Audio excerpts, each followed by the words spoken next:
field, catches it for a touchdown. Would you look at that? Evergreen. Would you look at that? Ooh, with the big three. Great. Takes it all the way now. Nice.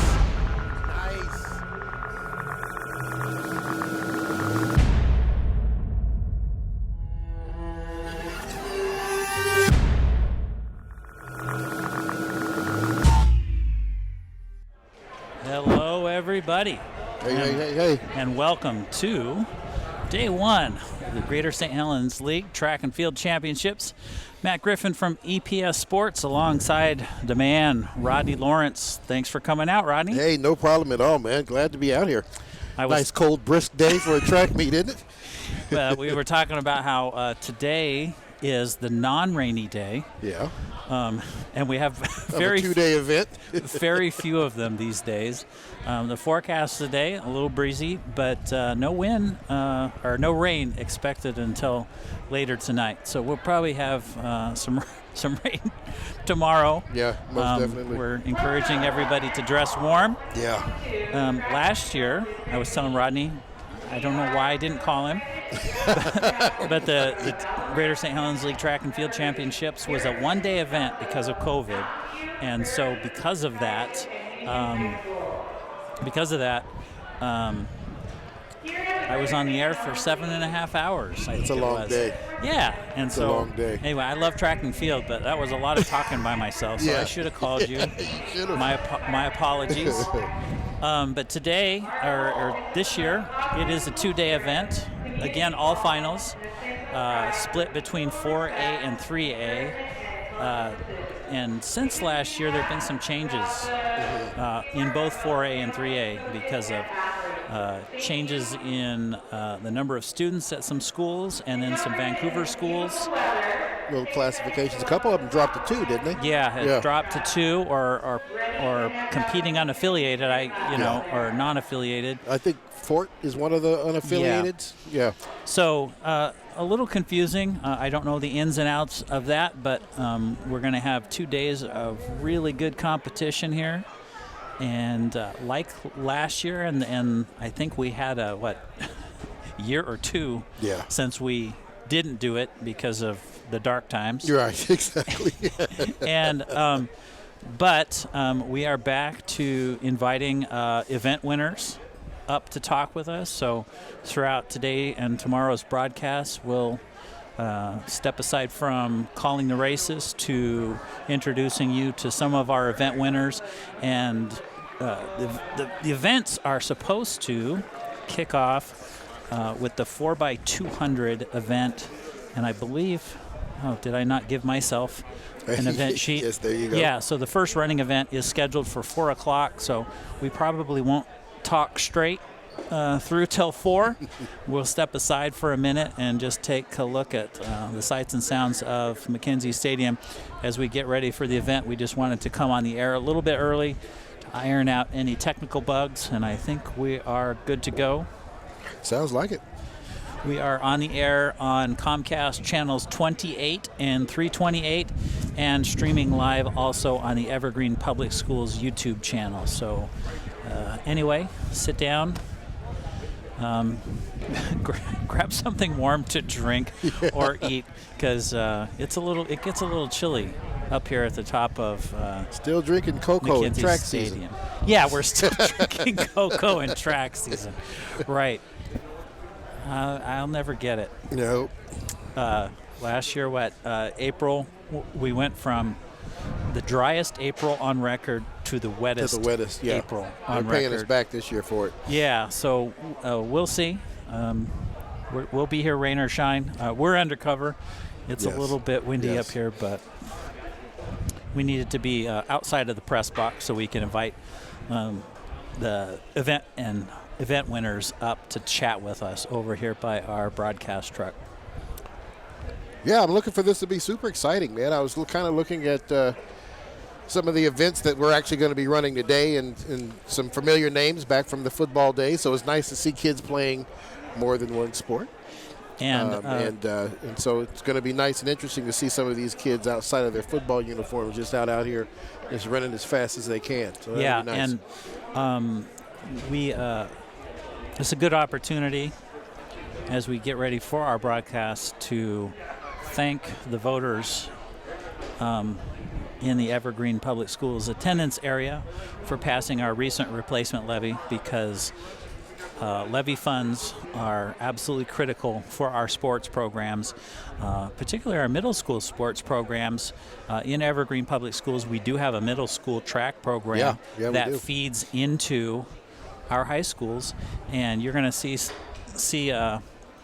proof of what your tax dollars pay for, and these are the kind of activities that make students better people, better athletes, better students. And so once again, thank you, voters, for approving our replacement levy. I mean, everybody got out and politicked it and got out there and got in front of this and talked about it a lot to make sure we were going to get the necessary votes to get this passed.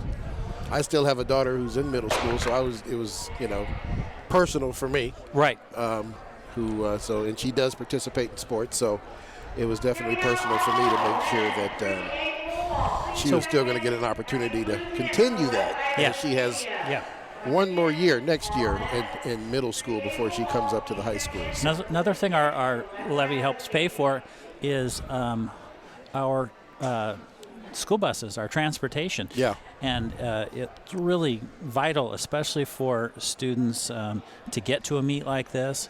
And then also when they get to postseason competition, or if they were to qualify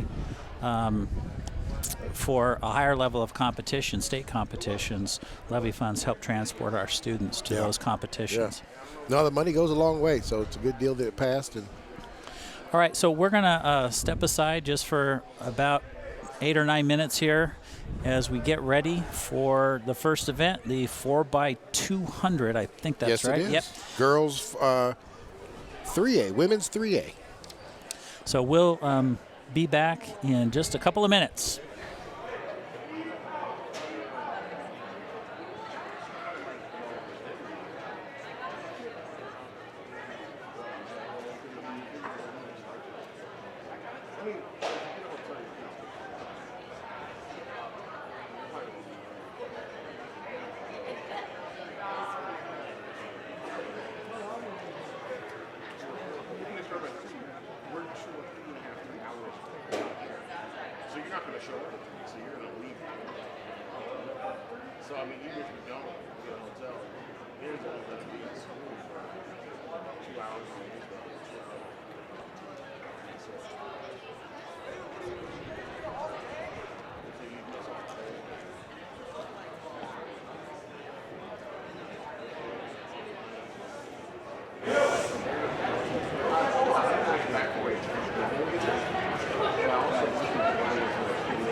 This city is state grand last 4 years. But it's not the fact that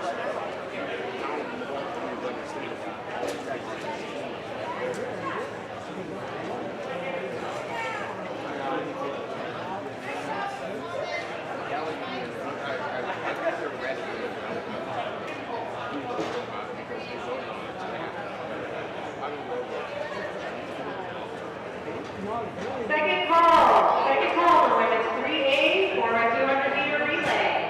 Second call.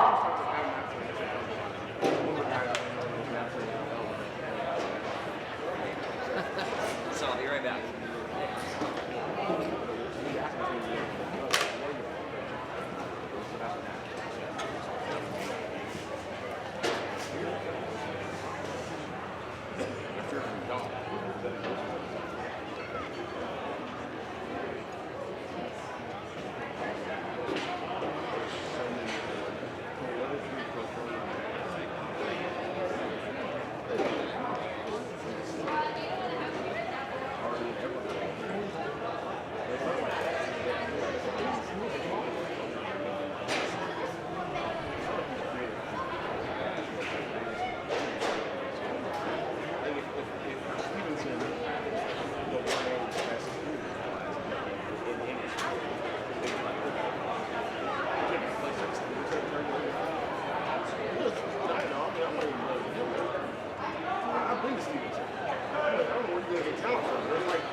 Kids are so good right now. The next least effort. Okay, you complain about how fast this guy is, how good he is. You complain about how he gets all the opportunities he doesn't, But then when you get those you are standing on the bench.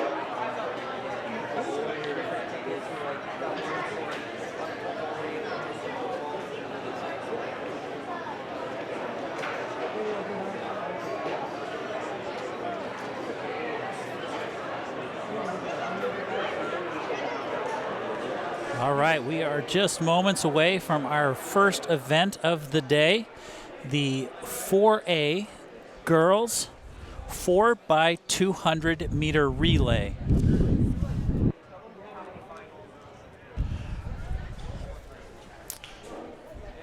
And so in lane 4, you will have Skyview. Lane 5 will be Camas. Lane 6, Battleground, and lane 7, Union.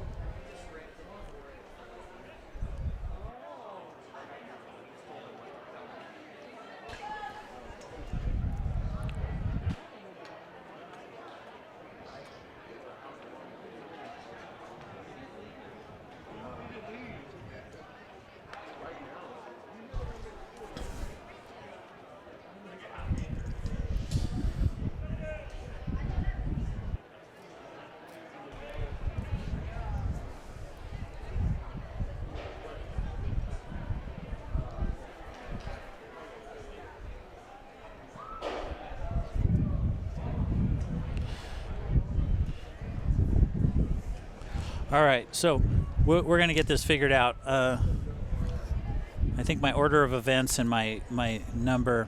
Okay, so.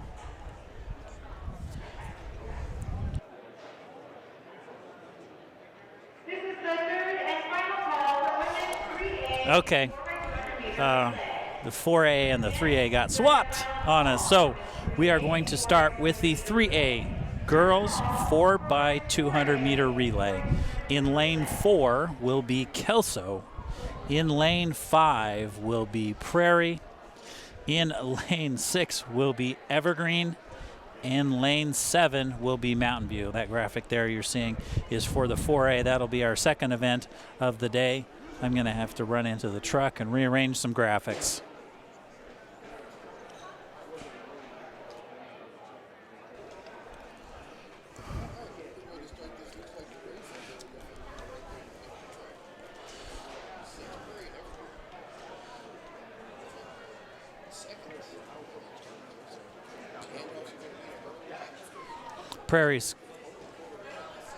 Prairie's coming in with a seed time of 1:54.59.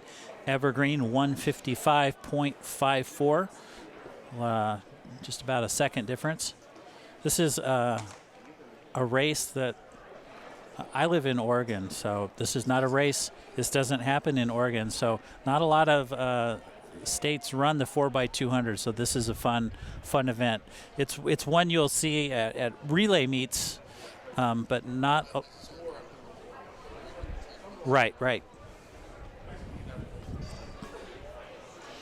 It's a and big. they only run it. This is the only one that they that the boys don't also run it. This Correct, is just a correct. girls' event in the state of Washington. It's already a big undertaking to get this broadcast on the air with the help of our video production students from Mountain View High School and some alums. So one of these days we're going to try and figure out how we can get the race time into our computer. We haven't quite cracked that code yet. Huh?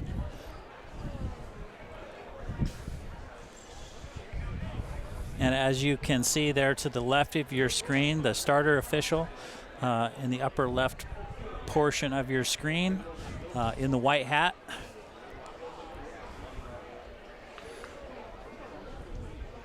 Looks like we're looking for white flags all the way around the track to go ahead and get this race started. Yeah, you'll have some lane judges around the sides of the track, and it's their job to indicate to the starter with a white flag that they're ready for the race to start. And then as they get to the exchange zones, making sure that the handoffs are clean. And they might want to tell the javelin thrower out there in lane 6 or 7 getting ready to warm up that I guess they've got an eye on her. We don't want anybody getting run over. No, not at all. Not at all. Handoffs are going to be very crucial. Not as crucial as the 4x1. They generally get to come in a little slower. But everybody is, as you can see, we've got a view there of the starters, but the third leg here is already out here on the track, down here by the finish line, and they're all lined up. There are, so for the ones who aren't familiar, there is an exchange zone that they have to be able to hand the stick off in, and that is crucial on making sure that each team is going to stay qualified all the way around the track during the race. Starter pistols up. Is that a false start? Or because they didn't say set, are we okay? Officials chatting about it. Is there one to the field? How does that work in here in the high school level? When she's explaining her case, pleading her case out there, because she did come out of the blocks once they had already been I think at the district level, we're still in the learning phase, so I'm not certain that you're disqualified right out of the gate. I don't think we want to start the meet that way anyway. Right, that'd be tough. So that might be a gimme. Yeah.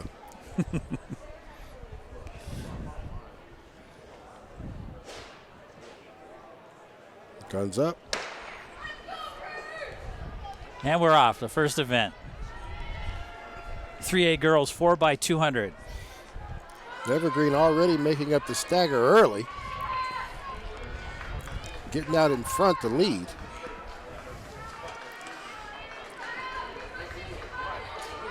Prairie in second, Mountain View in third at the time.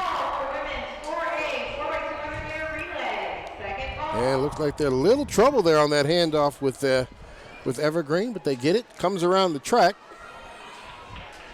I see a white flag, so even though that exchange was awfully late, it's still a clean handoff.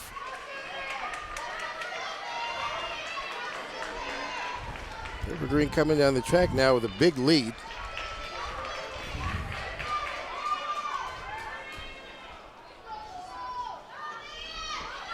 Another tough handoff there for Evergreen.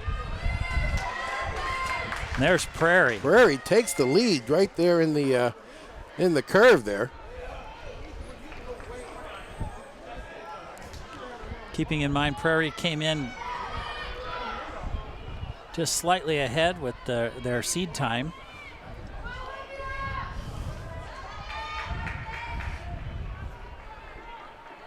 Kelso now trying to come up here. We'll see the handoff exchange. Evergreen challenging. She is closing the gap here. Let's see how what it looks like here on the straightaway down home here.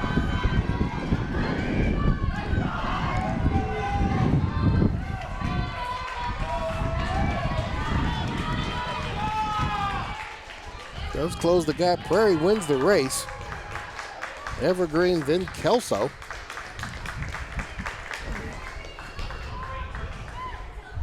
And there comes Mountain View. Prairie, pretty commanding performance there. Yeah, he sure did. It's that third leg. She's the one who made the big push there. Evergreen in first place for the first two handoffs.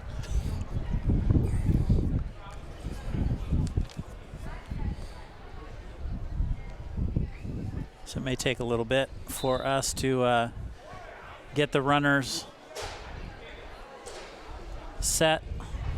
These relays always take a little while, especially the 4x200, because you've got to spread kids out all over the track. And especially for students who are younger, haven't had a chance to figure out the handoffs, the zones, where they're supposed to be, when they're supposed to be. So it does take a while to set up these relays.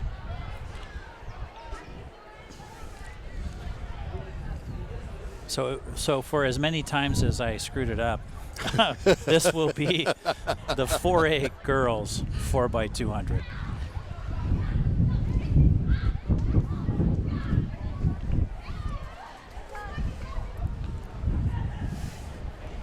So this will be the graphic we kept showing you over and over again. Exactly.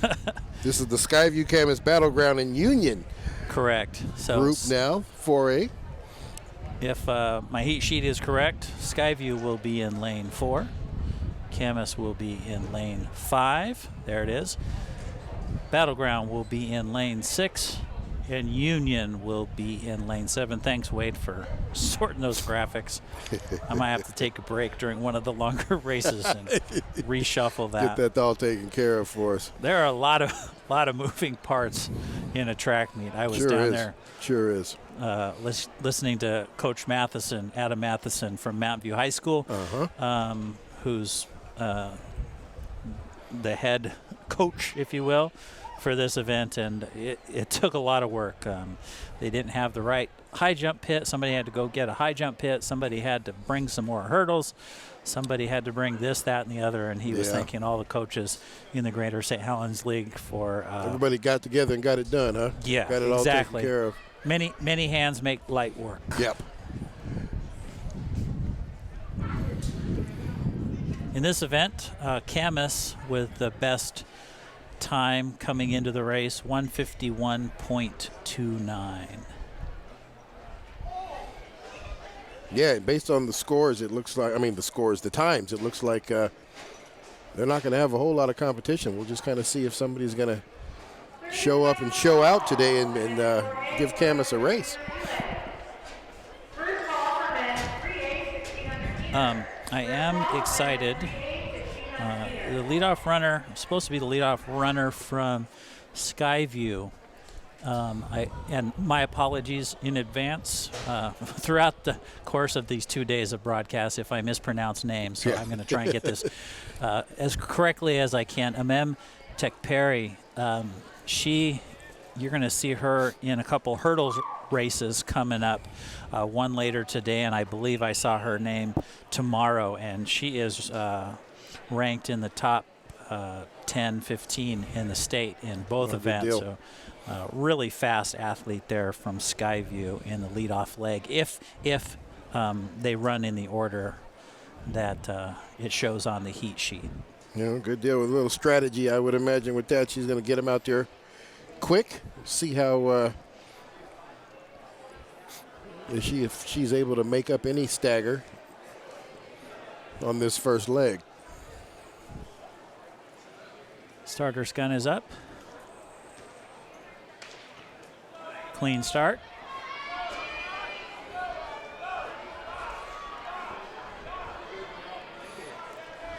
Right now everything's clean. Both teams, all the teams seem to be staying pretty much. No staggers really made up right now. Cam is closing in, creating a bunch there in this first exchange.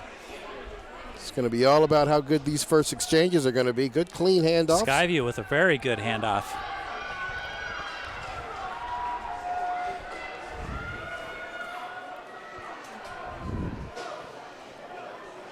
So Camus. Skyview comes around the corner in the lead, but Battleground now steps out in front here to take the lead on this second leg. Camus has got some distance to make up They for sure having do. the fastest seed time. Clean handoff by Battleground. Whoa, good handoff. Commanding lead now. Skyview takes off, trying to catch her. Camus still in third place. Now for this event, the first three legs, first three runners have to run in their lanes. Yep.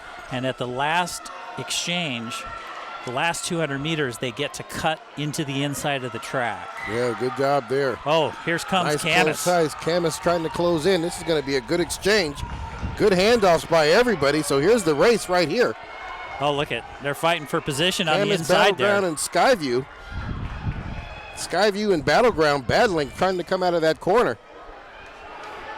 Battleground takes the lead, but here comes Camus out on the outside. See if they're going to be able to catch her. Camus strides it out. A nice fight as they come down the track. Camus takes the lead just by a little. And Camus wins the race. Great run. And that's why I like track and field. There you go. They had the two fast ones at the end. Battleground surprised everybody there, taking the lead there for the first two legs in the middle. Really clean exchanges from all the squads out there today.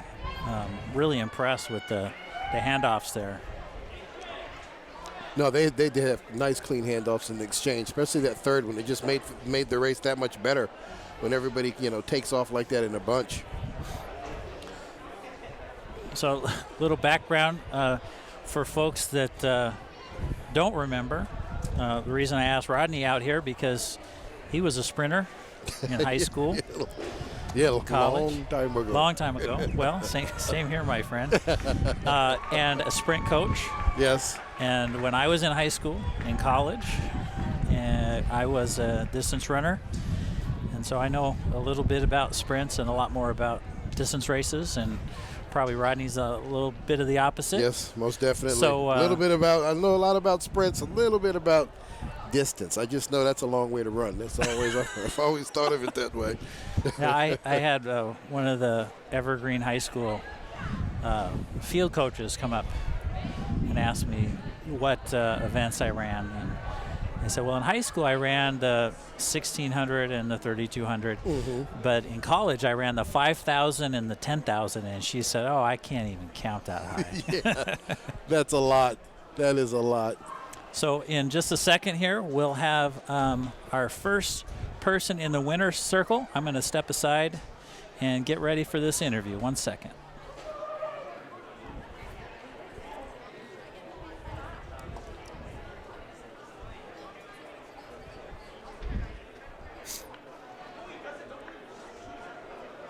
Second call for men 3A 1500 meters. Second call.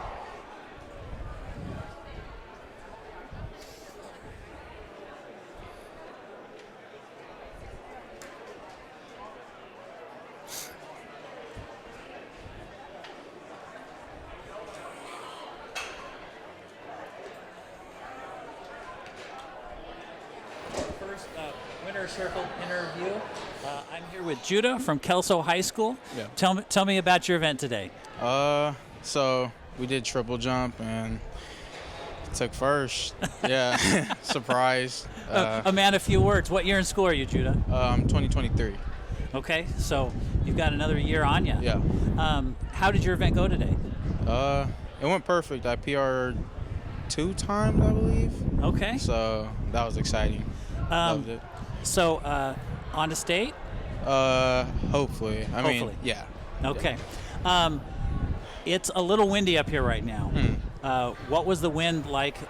For folks who don't know, McKenzie Stadium, the long jump and the triple jump are away from the track on the top side of the stadium. What was the wind like today? It's been a little windy. Yeah. So, yeah, it was pretty windy. We had the wind pushing against us, but thankfully, I mean, I thank God for pushing me to get there. So into the wind, yeah. you still set 2 PRs. Yeah. All right. Yeah. Congratulations, Thank Judah, you. and we'll be on the lookout for you next year, okay? Yep. Thank you. All right. Perfect. Thank you so much. We'll take that. All right. Our first Winner Circle interview. All right, So good job. what we're going to do, I think we have somebody sitting in the wings for another interview, but what we're going to do, we need to step aside for this race. And let's see. Again, this is backwards, so Wade, the graphic we're looking for, if it's correct, would be the 3A. Is that right? Yes. That is yes. That is the 3A. The 3A boys 1,600 meters. There we go. So the entrants in this race are Norman Hartman from Kelso, Luke Twist from Evergreen, Spencer Hoyt from Prairie, Ethan Peterson from Prairie, Jake Beck from Kelso, Lorenzo Anguiano from Evergreen High School, Logan Bigelow from Prairie High School, Cameron Madison from Kelso, and Brandon Cho from Mountain View High School. Cameron Madison is a junior, comes in with a seat time of 4:38.2. Brandon from Mountain View High School, a senior, 4:37.57. So you're going to look for runners from Kelso and Mountain View out towards the front of this race 4 times around the track.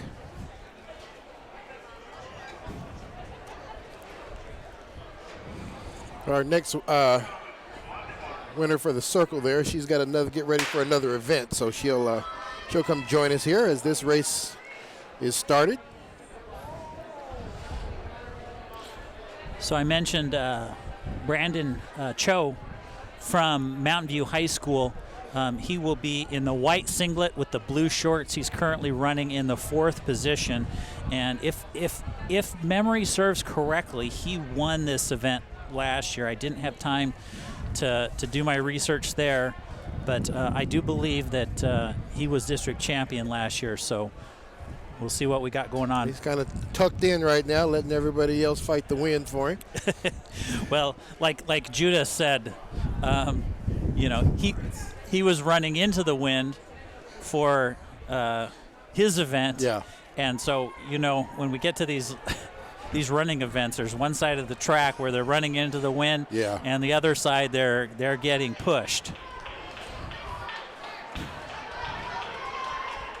Kelso way out in front right now.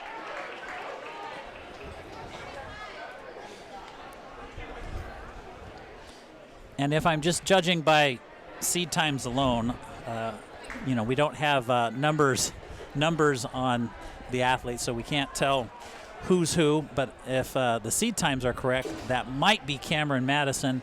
Otherwise, that might be also Jake Beck. Came out with a pretty fast 400. We'll see if he's able to sustain that. The pack's kind of thinned out a little bit here. Kelso, Mountain View, Kelso there, 1st, 2nd, and 3rd, was it looks like. Brandon from Mountain View running a real patient race, just being real steady. Like I said, with the fastest seed time, there's no reason to push the pace if it's not absolutely necessary. And he has, a full 2 laps to go. Kelso still looks strong, first runner. Doesn't seem to be leaves it any gas here.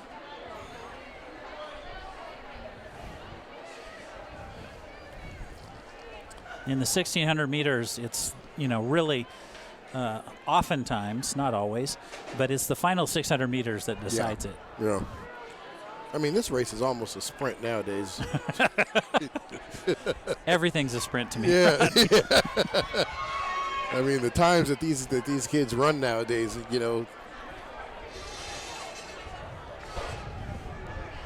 And so right about there is where they are. 600 meters left to go.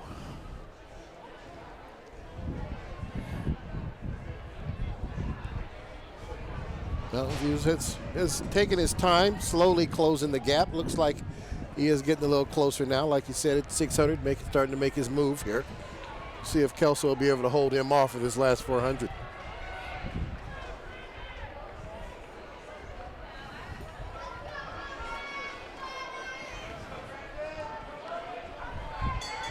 And there's the bell lap. Brandon Cho about 15 meters back.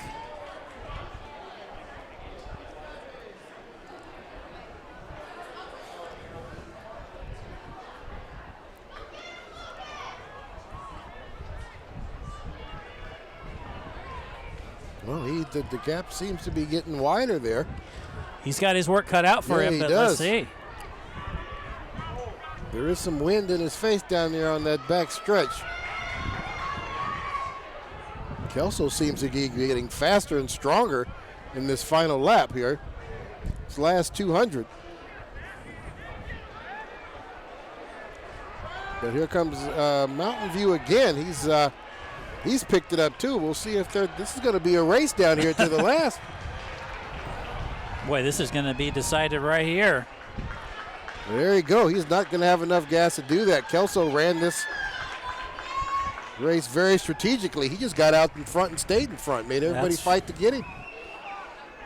On a windy day, running in the lead from the gun to the tape is not easy to do. Not at all. Not at all. Credit to Kelso. And again, because I don't have numbers, I don't want to mistakenly give credit to the wrong person, but I do believe that is Cameron Madison from Kelso with the win. So Kelso comes in first and third in this event. Hoping that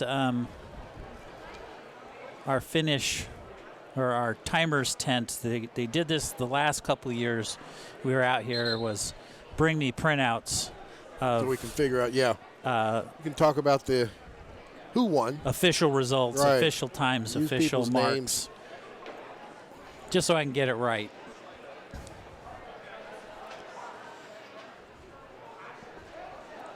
So your next event on the track will be the 4A boys 1600.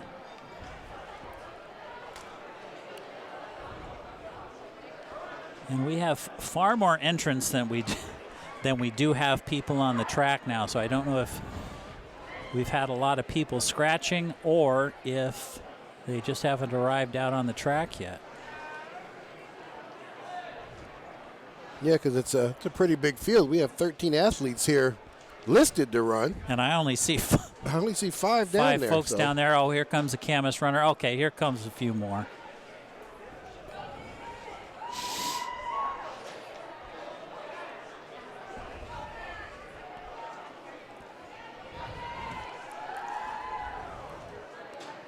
All right, so let's at least give you the entrance for this race. It's supposed to be Jaden Jones, Camas, Max Merrifield, Camas, Carson Clary, Skyview, Max Gregory, Camas, Sabin Kotsovos from Union, Caden Ashworth, Battleground, Samuel Shepard, Skyview, Aiden Stewart from Camas, Hayden Reich from Camas, Marius Lafon from Union, Ben Gamblin from Battleground, James Puffer from Camas, and Grayson Caldwell from Union. Grayson Caldwell is a sophomore with the fastest seed time of 4:28. James Puffer is a junior from Camas with the second fastest seed time of 4:31. So look for a battle between the gentleman from Union and Camas. So are we getting closer to 13, Rodney? Yeah, looks like we did. Looks like we did.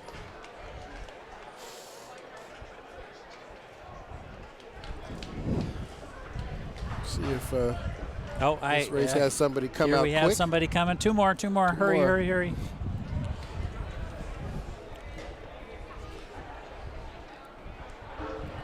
I'm going to hazard a guess and say those are younger athletes. Yes. The older athletes usually make on time. Make it to the starting line on time.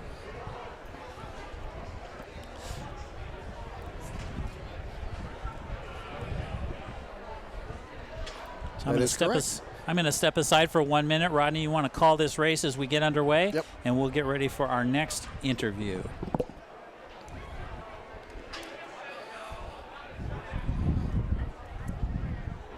All right, we got them all down there. Everybody's raring to go. Good sportsmanship gestures down there. Everybody wishing each other good luck as we get ready for the 4A 1600. Second call for Matt Maryville and Grayson Caldwell. Please come down and check in at the white pit on the field.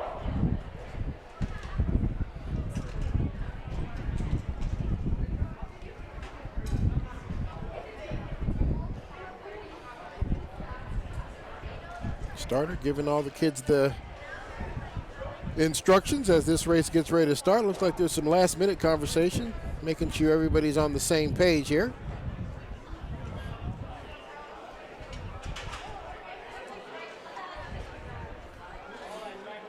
Backing them all up, they will toe the line once he says runners to your mark.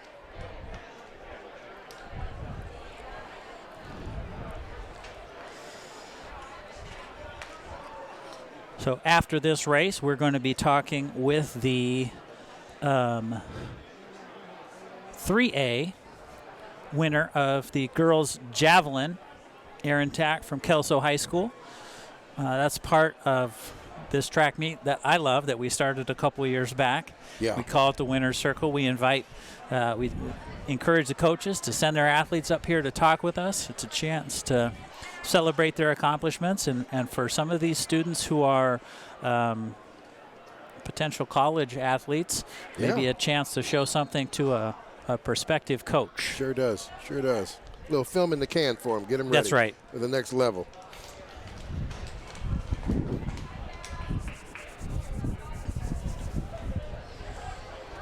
So we're getting ready to start this race here. The gun is up. And we are off. 4A. And again, you're going 1,600 meters. to look for Grayson Caldwell, Union, and James Puffer from Camas.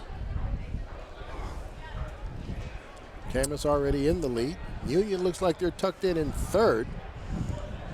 Camas will be white singlet, red shorts. Battleground makes a big push. Surge to come in there and kind of settle in behind the Camas runner. Still a little movement as the pack starts to thin out in that first 200.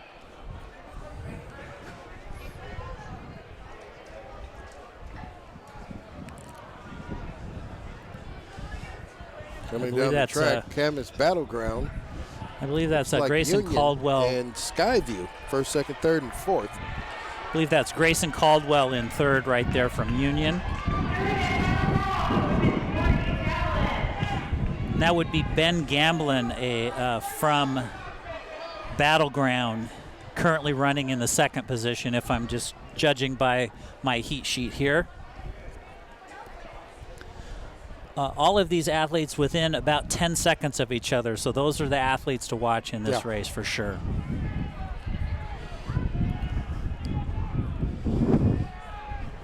Nice, comfortable pace there along the back line. James Puffer really pushing the pace. I didn't bring my proper stopwatch. I'm gonna have to break out my You have to get break out my phone. I'm out of practice. Like I said, we still haven't figured out the technology because we have so many different pieces of technology to get the official track time into the switcher. system, yeah. And the video switcher we've used for years for football and soccer just died a couple weeks ago, Rodney. Okay. So we had to replace it with one we had on hand. It was All right. something. Halfway through the race, Camas and Battleground battling first and second. Union, third place. So just as we said in the prior event, a lot of these races settled in the final 600 meters. So let's see what happens here.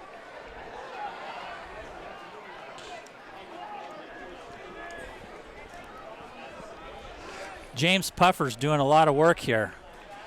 So, and sometimes it's really hard to lead It sure these is, races, especially in this wind. especially in the wind.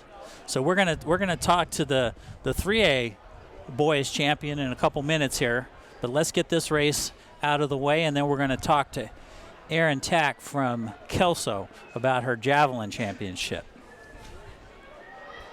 Coming down here to the bell lap. Cam is still in the lead, but Battleground tucked in right behind him.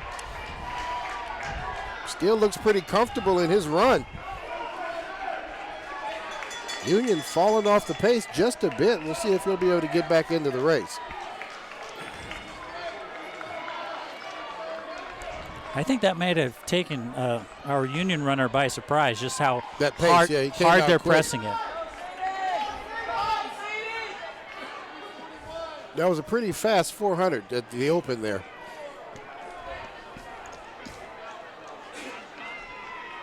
Battleground trying to move her on to the outside, but Grayson Caldwell. Fighting him off just a little bit. Grayson's starting to pick up the pace. Oh, here we go. Final 200. Look at that. See if Battleground doesn't seem to be going with him at the moment here. We'll see what happens if he decides to bring it out of this last curve. And he does look like he's trying. I don't know if he is going to have enough to really get him. Here comes Battleground Camas down the stretch here. And he is not going to be caught. He will come across here cleanly in first place. Battleground coming in third. And there's a race there for fourth as Union takes third and fourth as they come across.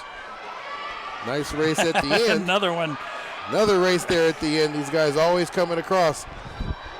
Some good racing. Always leave something in the tank. Just like our 3A race, leading from gun to tape. Yeah. Push the pace hard. That's hard to do. That's also a strategy. Just get out there and run hard. Make them catch you. All right, so Wade, I think we're ready for our next winner circle interview here. I'm joined now by Erin Tack, senior from Kelso High School, winner of the 3A Javelin. Senior, Yep. tell me about your event today. We started out and I started out throwing 137. My PR is like 146, so it was a good start. And then I matched it, I think a little bit more maybe with another 137 later. But that's what I threw today, but pretty good start, and I'm happy that I threw it in districts, which, yeah. So a little windy out here today. Yeah. How was the wind affecting your throws today? It was kind of a weird wind because it's like a headwind, but then it also shifts to a side wind. Like you can see all the flags are blowing that way pretty hard. But so it kind of takes it, like you're running up and then you throw it and then you just all of a sudden see it go to the side. So a couple of mine were in the 120s, which, the wind just kind of takes it. Do you have to adjust your approach? Yeah, I did. So I had a 9-step. I was kind of going with that for a while, and then I adjusted back to a 7-step for like a couple throws just to kind of get my bearings, and then I went back to a 9-step and finished off with a 137 again. Well, congratulations on your win. Thank you. What are you doing next year, Aaron? I'm going to the University of Arizona, and I'm throwing there. Awesome. Yep. Congratulations. Are we going to see you in other events tomorrow? Yep, I am also going to do the shot put tomorrow. Okay. Yep. Good luck to you. Thank you. And congratulations on heading to Arizona next year. Thank you. All Thank right. you. Take care. Thank you. Okay. We are getting the hurdles still. We're getting the hurdles still up onto the track. And so what we're going to do while we wait for the hurdle crew to finish up is we're going to have another winner's circle interview here in just a moment. I'm going to step aside for just a moment, Wade.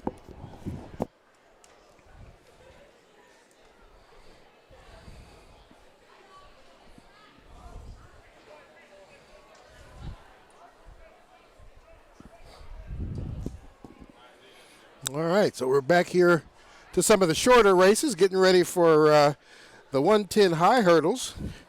Matt spoke of them briefly before he steps away for the champion circle races here.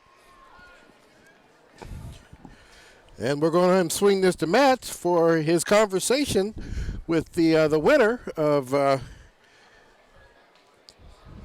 1,600 meters. I am here with Cameron Madison from Kelso, winner of the boys 3A 1,600 meters. We were talking during your race. You led the race from gun to tape. Was that difficult? Yeah, definitely. You know, last year I didn't do a lot of that, and so I really wanted to focus on, you know, learning how to lead this year. I mean, it's difficult, but it definitely helps out in the long run. So I was talking with Erin Tack, your teammate from Kelso, who just won the javelin, and she was talking about how the wind affected her race. How was the wind out there on the track? Swirling? Yeah, pretty much. That back stretch, that last probably 150 meters, you could definitely feel it. And you, Cameron, I see here, you're a junior. Yes, correct. What do you have planned for next year? I mean, you know, you're just going to build on this? Yeah, I think what time are you shooting for? Hopefully somewhere in the mid to low 425s for that mile. Okay, there you go. That's smoking fast. You're going to continue with this strategy, lead and grind it out all the way to the finish? Yep, until something makes me change that. It's worked well for me so far, so. Okay, well, we'll keep an eye out for you next year. Congratulations. Thank you. Hope to see you in the winner's circle next year. All right, thank you. All right, thank you. All right, Cameron Madison there, the winner of the boys 3A 1,600 meters. Congratulations, Cameron. Congratulations, man. All righty, well, he said he liked that coming out of the gate up front and just holding on to it, huh? That's kind of what I had to do because I had no kick. Oh, okay. I remember, I may have told this story a couple years ago. I was in the 5,000 meters my junior year of college at our conference meet.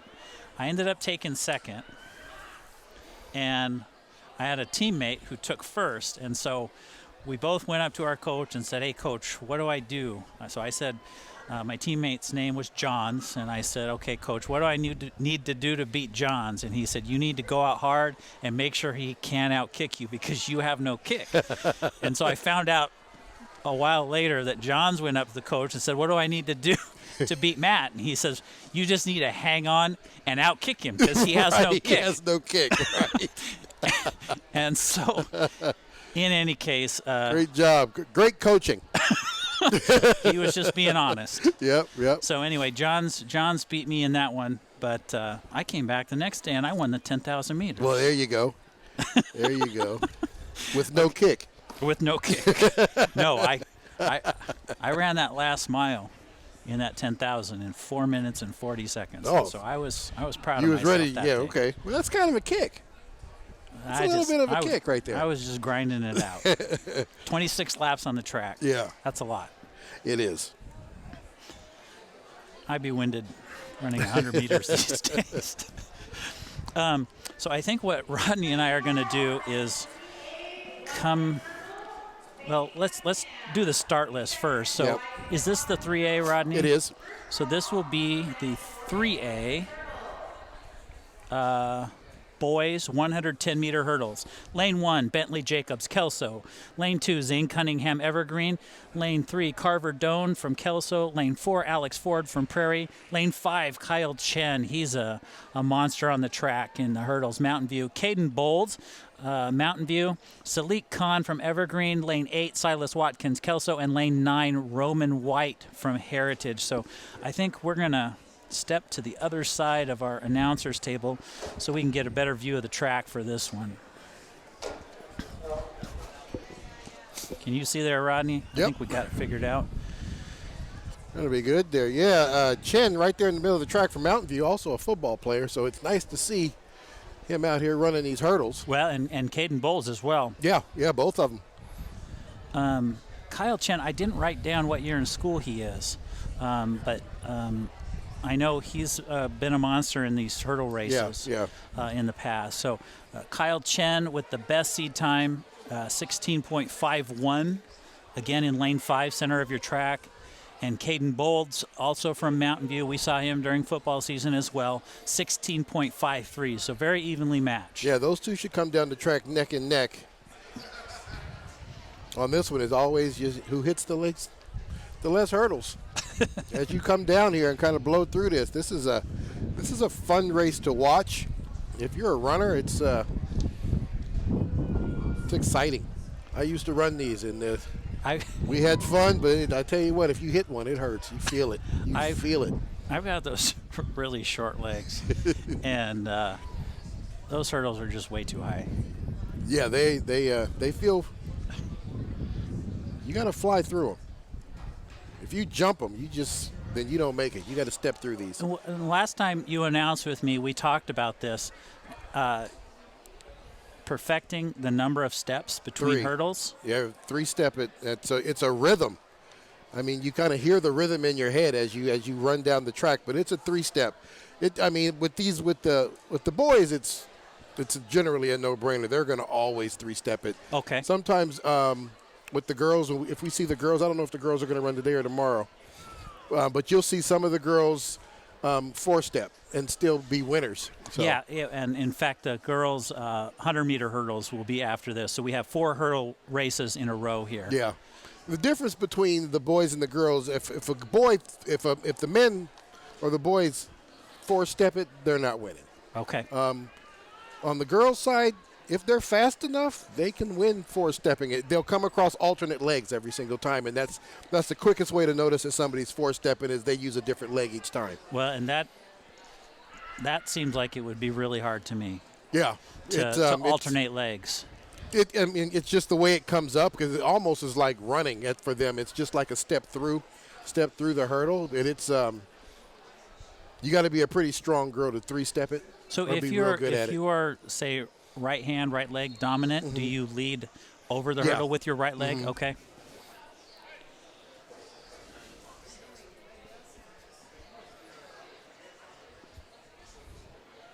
Looks like they are getting their last bit of instructions. We have a white flag from our timer's tent indicating that they are ready.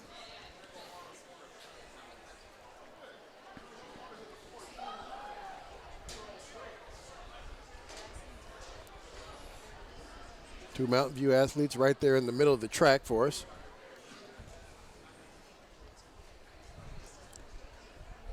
The start is critical. That first hurdle is always critical in this race. Be able to get out of the blocks, explode into that first hurdle, which allows you to have the rhythm to get down the track and 3-step it all the way down. Guns up. Got a clean start. And there they are, Kyle Chen and Caden Bowles. Chen definitely out front. Chen and Bowles, first and second place. Kyle Chen able to get over the hurdles a whole lot faster than Caden Bowles was able to. Caden kind of floated a little bit as you could tell by his trail leg a little under him a little bit, which allowed him to float. Not quite as tall as Kyle Chen, so, that was giving him a little bit more distance. But Kyle was getting over it. He was putting that lead leg down real quick to start that 3-step and he three-stepped it all the way down for the win. Well, and I had somebody ask me just in passing, said, can they hit the hurdles? And I said, yeah, they can hit as many as they want. Yeah, It they just can. slows them down. I'm going to turn this monitor around so I can see it. So it takes a minute or two to realign any hurdles that got knocked over. I see a hurdle there in lane 8 that I'll got have to go ahead and readjust that. knocked over. So hurdle crew, always critical. So 1, 2, 3. There is Mountain View Prairie. Alex Ford takes third place in the race. Kyle Chen, Caden Bolds, and Alex Ford. 1, 2, and 3 on the championship heat of the 110 hurdles for the 3A boys. So next event on the track will be the 4A boys 110-meter hurdles. Here's our entries. Jeffrey Johnson from Camas in lane 1, Edward Tenbrink from Union in lane 2, Calvin Hubbard from Battleground in lane 3, Tyler Vanderwood from Camas in lane 4, Benjamin Haywood from Union in lane 5, Jonathan McAtee from Skyview in lane 6, Max Ensinger from Camas in lane 7, Cody Young from Camas in lane 8, and Ty Rushing from Union in lane 9. And so I made some notes here. This is going to be a fantastic race. Yeah, it sure is. I'm just looking at the times. Lanes 4, 5, 6, typically your fastest runners in the middle of the track. And so here are my notes. Benjamin Haywood in lane 5, he is a sophomore. His seed time is 15.54. That is currently 8th fastest in the state as we head into this, conference or district championship meets. And then right next to him, to his right in lane 6, from Skyview, Jonathan McAtee. He is a junior, and his time of 15.71 is 10th in the state. So that's according to athletic.net as of today. So 2 top 10 runners in 4A, the largest classification in Washington. So these guys are fast. And both underclassmen, you said, right? Yes. Well, Benjamin Haywood is a sophomore, Jonathan McAtee a junior. So we're going to be seeing these guys again. Yeah. So I'm always excited when we get younger folks super fast because barring injury, they just get faster. They sure do. It'd be nice to have somebody down here in Clark County, Southwest Washington, representing. Yeah, I'm getting excited about a race later this evening because we have a competitor in the girls 100 who is ranked number 1 in the state. So that's going to be a fun race to watch. We'll let you know about that. Yeah, we've got some races coming up. The next couple races, we have runners, athletes who are ranked in the top 10, 20 in the state. So we've got some good competitors here.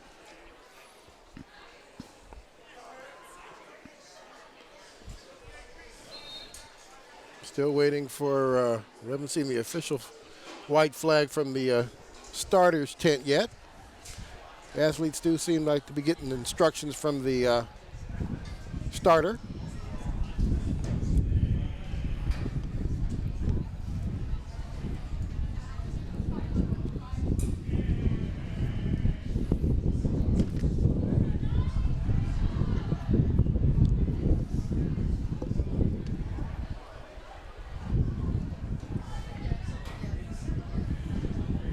All right, ready to go. Everybody getting all those young stretched. Men look pretty tall. Yeah. They look pretty tall to me. Everybody looks 6 and above at least, right?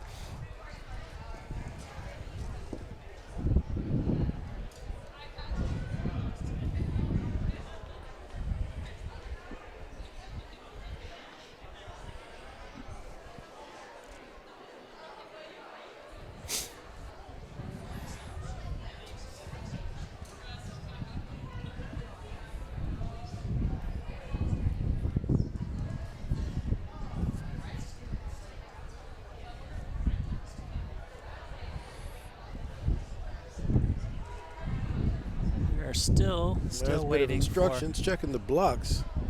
Looks like swapping out its blocks. Haywood has decided to go with a different set of blocks here. They'll give him time to get that set up. Something not to his liking there, but we do finally have the white flag at our timers tent, so they're ready at the finish line.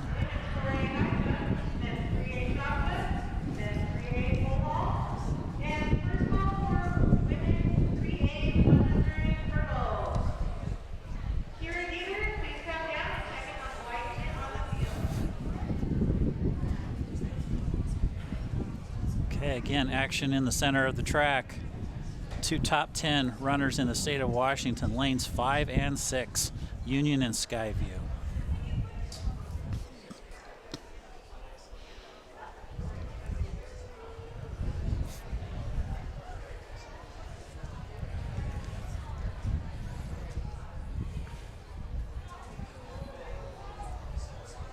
Unlike our distance races, I mean, this is a race that can go wrong quickly. Yeah, it sure is. Little time for correction. Runner settled in the blocks. And we're off. Haywood's first hit the hurdles. Hayward out front. Skyview in third. Camus now trying to give him a battle, but Haywood not going to let anybody get him as he pulls away and finishes this race. Camus comes in second. It looks like Skyview ends up taking fourth. He hit a couple hurdles there. He sure did. I see a couple on the track. Maybe the 1, 2, 3, 4, maybe the sixth hurdle, I think, gave him some trouble. Yeah, sure did. Clipped it, and the race was over then. But absolutely fantastic race. Sure is. From Benjamin Haywood from Union High School, number 8 runner in the state of Washington. So I'm gonna step aside real quick. Rodney can stay down there. We gotta lower the hurdles for the girls, so this is gonna. They're take gonna a lower couple them and minutes. slide them a little bit. So this will Yeah. take, because they actually run the 100-meter hurdles and not the Right. 110s. So what I'm gonna do is step away and get ready for our next winner circle interview. 1 second here.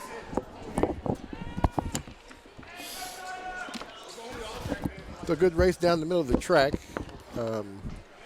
Weren't able to get times on that one. Don't have the clocks running here at the scoreboard for us. Benjamin Haywood clearly the winner by a couple of meters on that one. Like a nice clean race too from start to finish.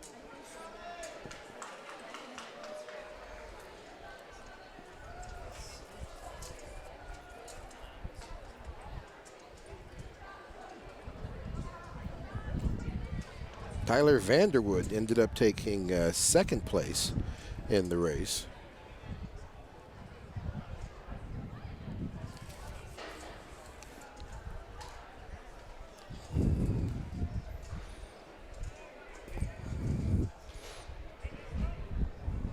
All right, I am here now with Colby Cooper from Kelso High School, winner of the boys 3A javelin. I talked with your teammate Aaron, who won the girls javelin. She told me the wind was all over the place. Oh, Did yeah. you also have to adjust your approach? Yeah, I did. I had to come down the runway at an angle, trying to make sure the javelin would stay in bounds because everyone was throwing almost out of bounds every throw. So how'd you come out on top? I mean, how does this compare to some of your best throws? today was my best throw. I PR'd, and it was just a good first throw and carried enough. The wind luckily was not blowing quite as hard that time. Right. So how does this compare to last year? This is my first year doing jav. Really? Yeah. and district champion first year out. Yeah. I wish I would have started sooner, but yeah. Yeah. Yeah, that's, for sure. That's some talent. Are we going to see you in some other events? Yes, I'll be doing the 4x1 today and long jump tomorrow. Okay. Try and stay warm. Yeah. It's going to rain tomorrow, so bring a blanket. What are you doing next year? I'm going to be going to a pilot school, so I'll be training to become a commercial pilot. All right. Well, we need more of them. They're canceling too many flights these days. All right.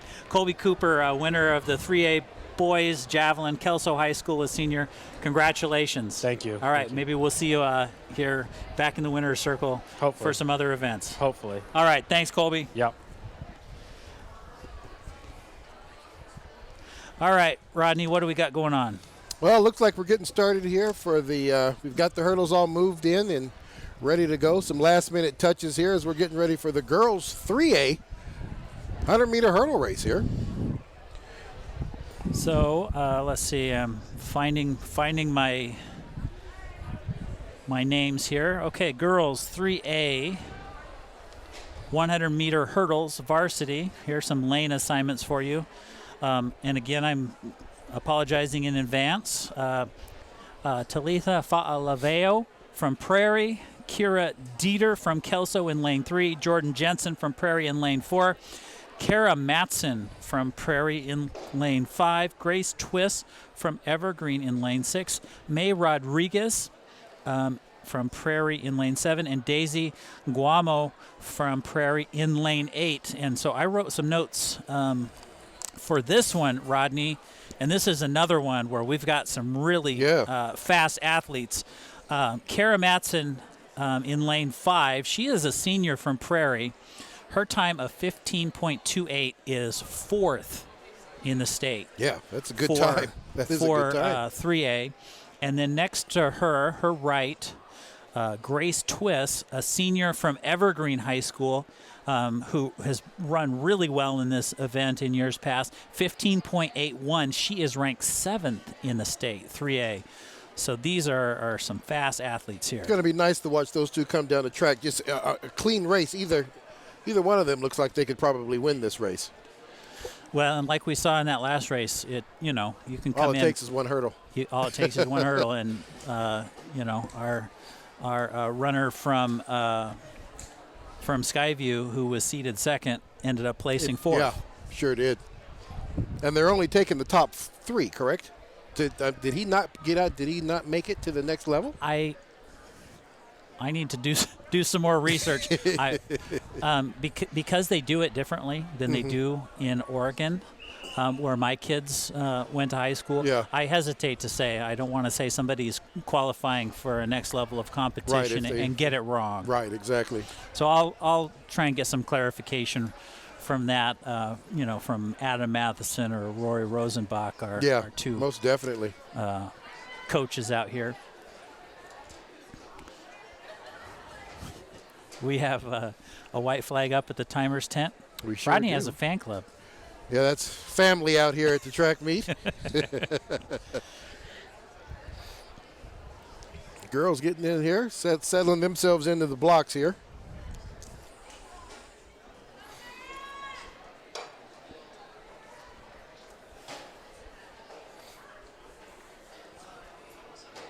So again, you're looking at lanes 5 and 6, Prairie and Evergreen here. Guns up. Both ranked in the top 10. They're off. And you are going to see the 3-steppers. The 2 3-steppers are the ones coming out there the furthest. And exactly who we expected to be out front, and they are 3-stepping it. They're going to take 2nd and 3rd. And congratulating each other at the finish. They sure did. They sure did. Now, they're both seniors, and so being having time so close to one another, that they have competed against one another. Plenty of times against each other. Plenty of times, so that was good to see some sportsmanship there. Kara Matson from Prairie with the win, and Grace Twist from Evergreen in 2nd.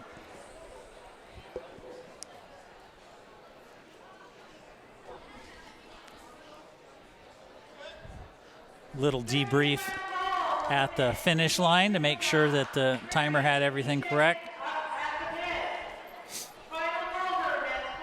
And that's what we were talking about when we were talking about the boys and the difference between the boys and the girls. The 2 that won came in 1st and 2nd by at least a hurdle length there. They all were 3-stepping it. Everybody else was 4. Okay. And then there was a couple of 5s and 6s. But the 3-step is what's going to get you all the way to the state meet. So as we see the 4A girls approach the start line. Let's give you some lane assignments. Julia Stifler from Battleground in lane 1. Addison Farney from Battleground in lane 2. Jaden Wirtz from Battleground in lane 3. Raleigh Fisher from Skyview in lane 4. Amem Tikperi from Skyview in lane 5. Kit Greenhill from Camas in lane 6. Taylor Minnick from Camas. Olivia Coletto from Camas in lane 8. And Destiny Hatzenbuller from Union in lane 9. And I mentioned her during that first 4x200. Yeah. Amem Tikperi in lane 5, and that was her in that leadoff leg. I can see her now. Lane 5, Amem Tikperi from Skyview. Her time of 16.18 as of today is the 12th fastest time in the state, for 4A. So, all right. Be excited to watch her form. The wind's blowing out by looking at the flag. She'll have the wind at her back. That'll help her a little bit. We'll see if push her down into sub-16s here. Yeah, we don't. I don't know. I guess if it's an automatic time meet, you do have to have a wind gauge out there somewhere. Yeah, there's one. I don't think that. It's blowing pretty good right now. As I say, I don't think the wind's going to be a factor. Yeah. But I mean, wind aid does make a difference as far as, whether or not you're going to get records in those types of things. Can that throw you off? Yeah. If it's blowing too hard in your face or in your face? Wind? Yeah. But at your back, not usually. Yeah, at your back, generally not. Unless if it's blowing pretty good, it just kind of throws off the timing. I mean, Right. That's the one thing about hurdles. It's all rhythm. And if you don't get that foot down, theoretically, if the wind's blowing too hard at your back, you don't get that lead leg down quick enough, which throws off your steps. Sure. But that, it has to be blowing pretty hard. And if it's blowing that hard, I don't know if we'd be running in it. Who knows these days? Right. We Rodney and I have had a couple of laughs about how hard it's been blowing during the fall football season when we spend a lot of time together on Friday nights. Oh, most definitely. This spring has been, let's just call it wild. Yeah.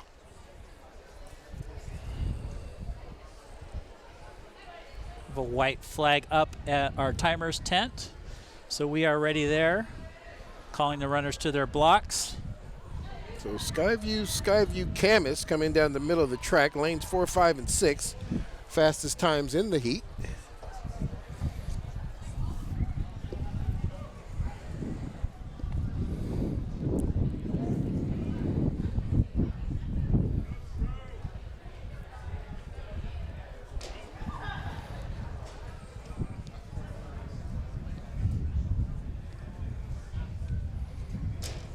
And we're off. Camas actually the first to the hurdle. Camas is taking the lead, but here comes Skyview back strong as she just pulls away. Nice three-stepping it all the way down and a nice dip at the end there to make sure she's going to get that race. I tell you what, Camas came out of there strong. Going to definitely have to give her credit, and that is going to be Kit Greenhill. She had the best start. Right. She fit the first 3 hurdles. She was in the lead, but Amem there. Amem came through there strong. Really patient. She got her rhythm, and I mean, once she opened it up, she was going all the way down the track, and she was going to win that one easy. I don't know that Camas's fast start took her by surprise at all. She just looked real patient. No, she ran her race. she definitely ran her race, and and that's what's going to happen if you're 12th ranked in the state. Yeah. As I was looking on athletic.net, I could only go so far down until they wouldn't tell me anymore unless I paid them some more money. Right, exactly. It graded out, right? Right, yeah, they graded out. It's all fuzzy. Yeah, so I could only go down to, I think, the top 20 or so athletes in each event. But Kit Greenhill's time of 17.1, I'm sure, places her probably in the top 30. Yeah, oh yeah, most definitely. So it'd be interesting to see what if these athletes are PRing today on the field. We've heard all the field event folks, every single one that you've talked to, talked about being able to PR today. Right. This weather is definitely not conducive to running fast times on the track, but especially in the sprints. But it'd be interesting to know, how these guys actually fared in the timing portion of this. Well, and I'm looking at the U.S. flag on the opposite side of the track, and it's blowing. Yeah, it's blowing down the track. Yeah, down the home stretch. Down the home stretch here. These 100 meters that we've got 4 of these coming up. These could be quite fast.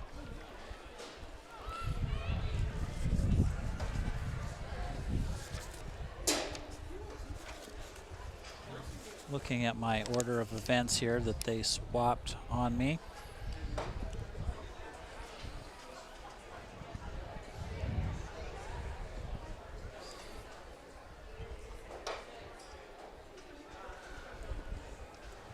I believe this is going to be a boys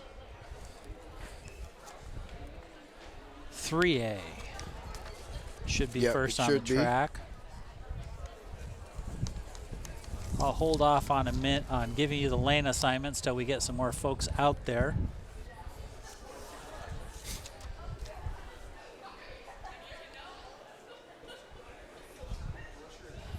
So we might have a couple minutes yet. I'm looking at my meet schedule, and the one thing they try to do, especially when we get to the championship level, when they have a schedule, they're not going to go early. Right. Because they want to give athletes ample time to rest.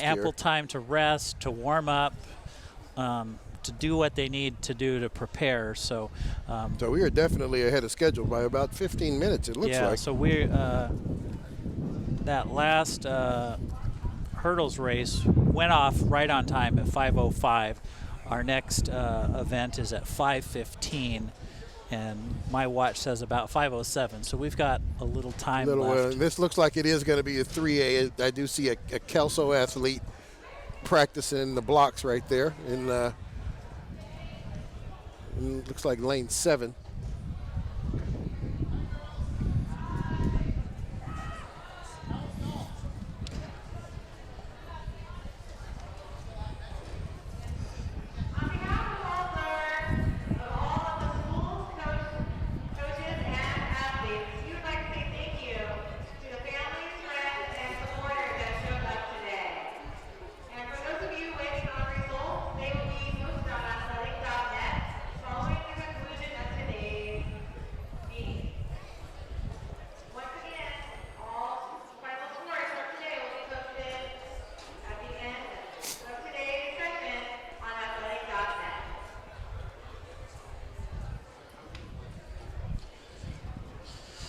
So while we're waiting for the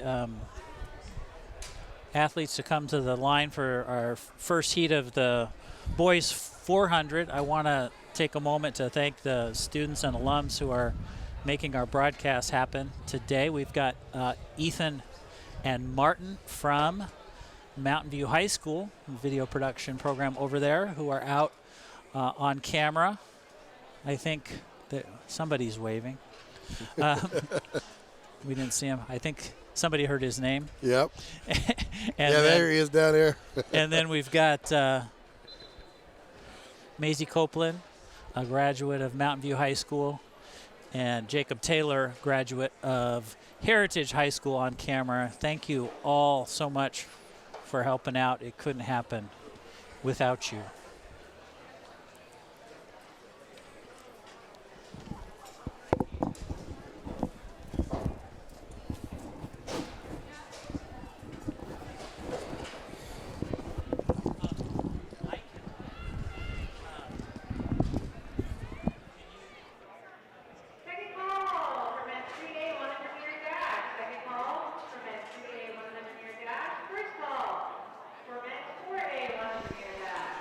All right, Rodney stepping aside. Wade, if you've got that graphic ready, I can give lane assignments for this one. I believe this is the boys 3A 100. Let's run through this. Dallas Hobbs from Mountain View in lane 1. Christian Mushaw from Mountain View in lane 2. Solomon Ogbeama from Prairie in lane 3. Caden Garcia in Evergreen lane 4. Charles Dayton, Evergreen lane 5. James Bethune from Evergreen in lane 6. Judah Calixte from Kelso in lane 7. Thor Stepina from Prairie in lane 8. And Nasser Lucas from Kelso in lane 9. As Rodney stepped away, I'm going to check my notes here, see what I wrote down about this. Charles Dayton from Evergreen in lane 5 with your fastest seed time. He is a senior with a seed time of 11.3 seconds.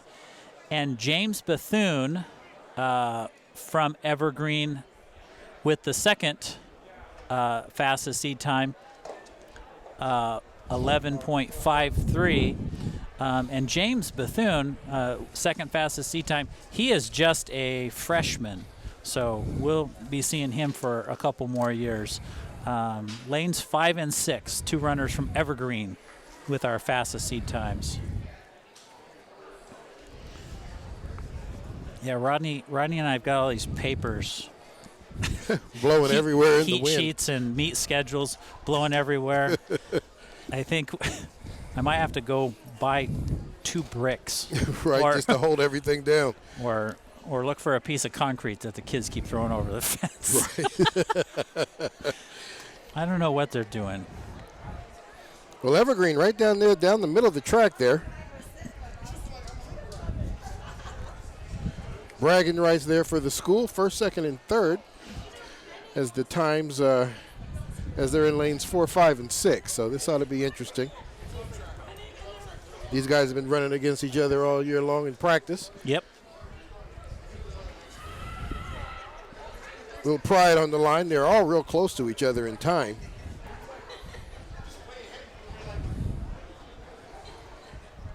It still looks Clean like, start could be the difference of who wins this race. especially with the wind at their back. Yeah. Looks like the wind, well, it shifted again. Now it's blowing across the track, Yeah. it looks like. It. Well, even though down there on the track, they might have a little wind block there, since they're at the base of the stands there.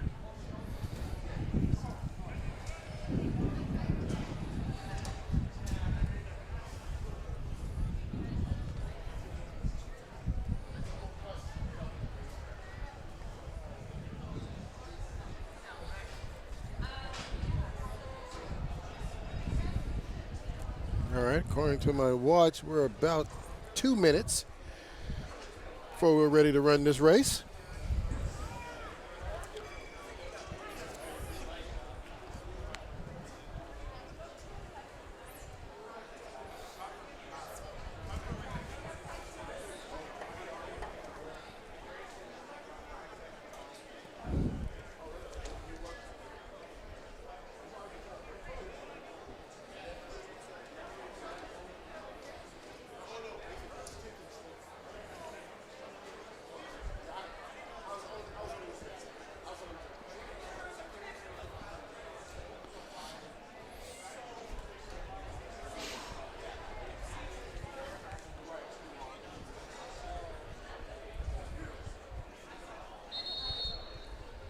White flag up at the timer's tent, so we are ready to go.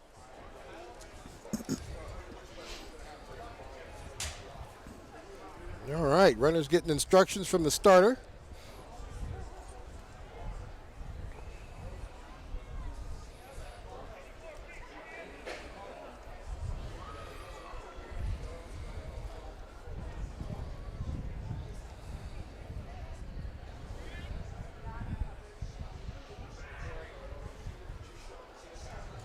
Charles Dayton, man to watch right there in the middle of the track, lane 5. Gun is up.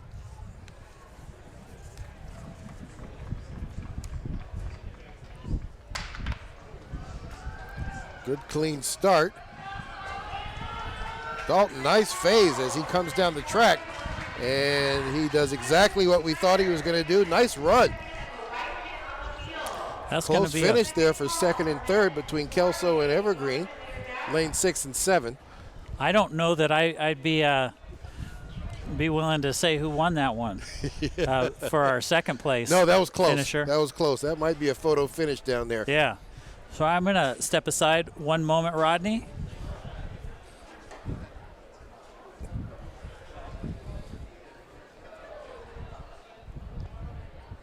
Charles Dayton there, nice clean race. Good start. Kind of broke all phases there. Comes out about 40 meters down the track and just starts moving and pulling away from everybody else. Ran a real good race. Looked like it was a pretty fast race. We'll hopefully we'll get some times here from the tent so we can kind of talk about what that's going to look like. And whether or not these guys were actually able to PR down here on the track. Like I said earlier, our field event winners who were talking to Matt earlier in the Ring of Champions there, every single one of them spoke of PRing today. So that's always something real nice when you're on your way to the next level of the competition. These guys looking to make it up north and do some more running later on in the month. So to be PRing on your way up to those events is always a good place to be in.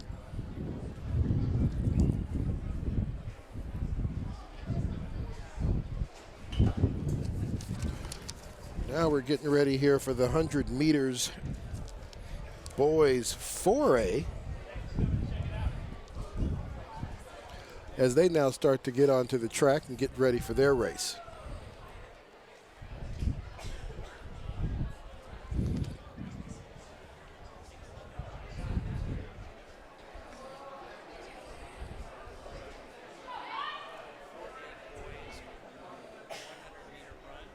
Yeah.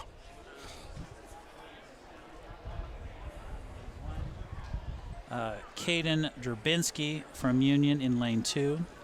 Ben Halid from Union in lane 3. Eric Botnan from Skyview in lane 4. Tobias Merriweather from Union in lane 5. Hudson Schneider from Camas in lane 6. Razon Davis from Union in lane 7. Corey Bozovich in lane 8. And Austin Fullard-Leo from Camas in lane 9. And while I stepped away, I'm sure Rodney was talking about Tobias Merriweather. Oh, he is, right down there in the middle of the track. Union heavy pack here, but Tobias definitely the man to talk about. And as far as I know, still on his way to play football at Notre Dame. Right. And I was going to mention here that this is another race where we have runners who are in the top of their field in the 4A. Tobias Merriweather currently ranked 12th in the state. Yep. And Hudson Schneider from Camas currently ranked 19th in the state.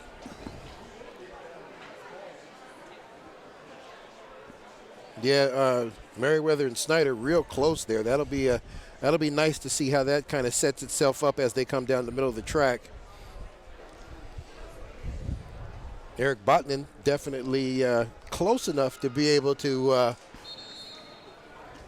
give a little scare here. These guys are close enough. It ought to be, the last 20 meters ought to be pretty interesting.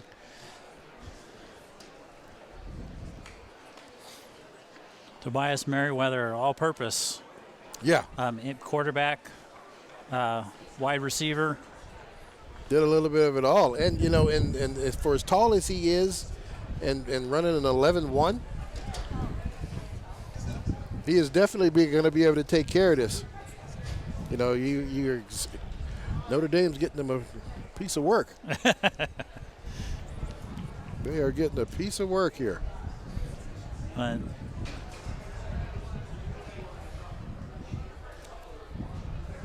Timer's tent is ready. Guns up. Here we go. Tobias slow out of the start here. It seems about it in the phase. He starts to move back. And there he is. He did exactly what we thought he was going to do. Not a very good start, but he was able to be all right. It looks like we got somebody got a little hurt. That's Camas. Second call for women's 3A 100-meter dash. Second call for women's 3A 100-meter dash. That the runner in lane 6 there.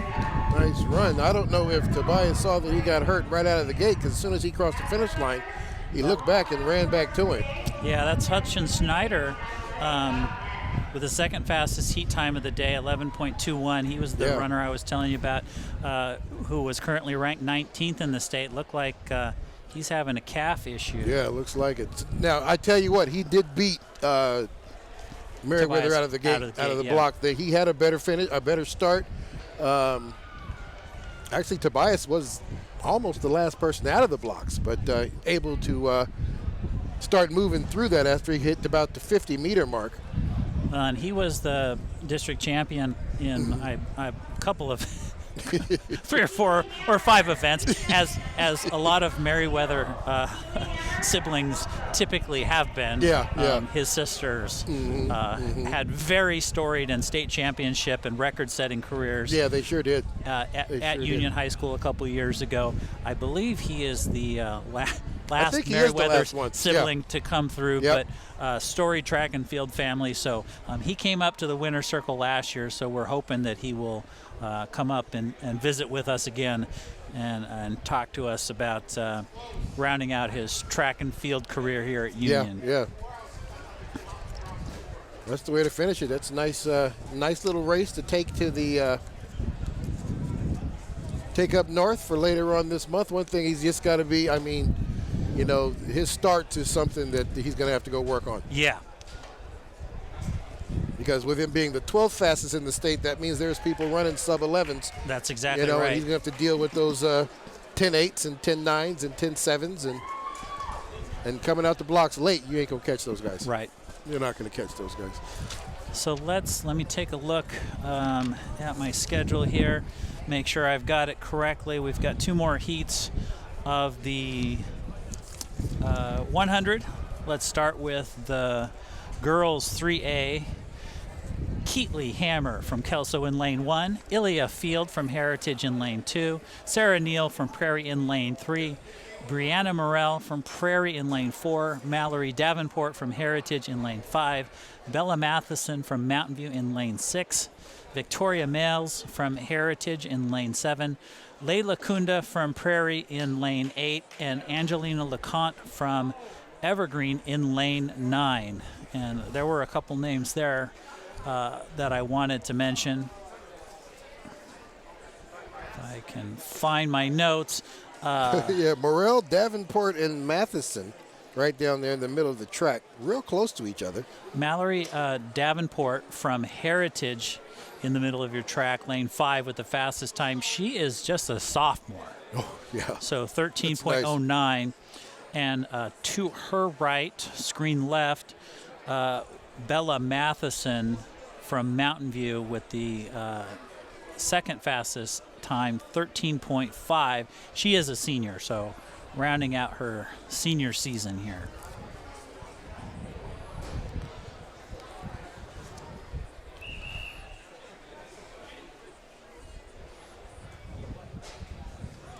Brianna Morell also one to look out for, 13.55 in lane 4. In lane 4, yeah. So the runners, athletes flanking Mallory Davenport in lane 5 are ones to watch. And again, it's going to be all about that start.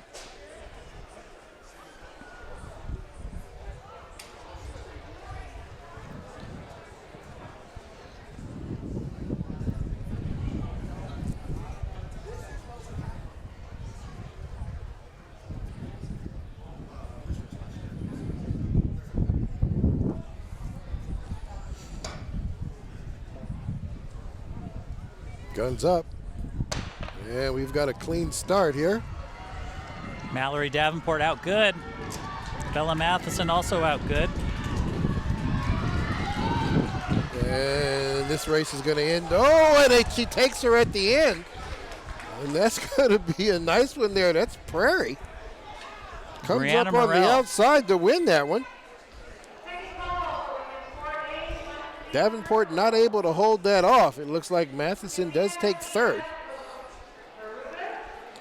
Boy, Brianna Morell in lane 4, her last 50 meters were something to watch. Yeah, she moved. She moved a lot in that last 54. You know, Davenport not able to sustain it. I mean, she had a nice little race, but out of the blocks first. yeah, but she came out first. that's a Passed there at the last minute. You never want that when you get past 3 meters before the finish line. and to my detriment, I did not write down what year in school Brianna Morell is. Maybe we'll see her again. Oh, yeah. So one more heat of the girls 100 meters. Up next is the 4A competitors, and this is the one, Rodney, that we want to watch. Yeah. Lane 1, Maylee Yancey from Camas, Bailey Boyd from Skyview, Lane 2, Savannah Garden from Camas in Lane 3, Raleigh Fisher from Skyview in Lane 4, Madison Hubbard, I'll talk about her in a moment, in Lane 5, Camas, D. Covarrubias from Skyview in Lane 6, Stacy Sutton, Battleground in Lane 7, Piper Wise Cruz in Lane 8, and Chloe Sanchez. I'm sorry, I'm spotting a typo. I hate typos. Chloe Sanchez from Union in Lane 9. My apologies, Chloe. I wanted to talk about this race. Madison Hubbard, Lane 5, Camas, 12.09. That is the fastest time in the state. Oh, yeah. For the girls 4A. That's a 12.09.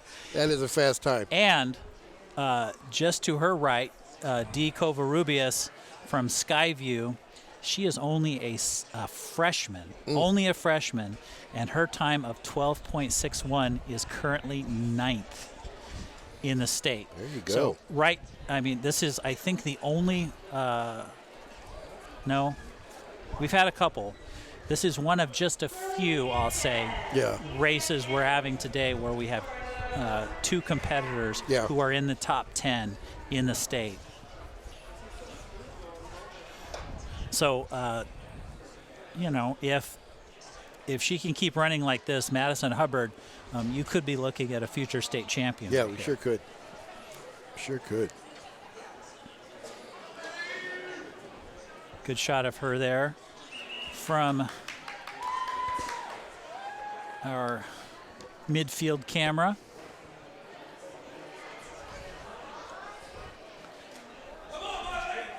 Right there in the center of your screen.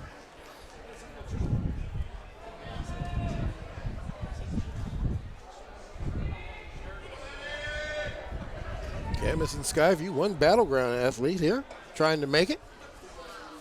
So the girls get ready, settle into the blocks.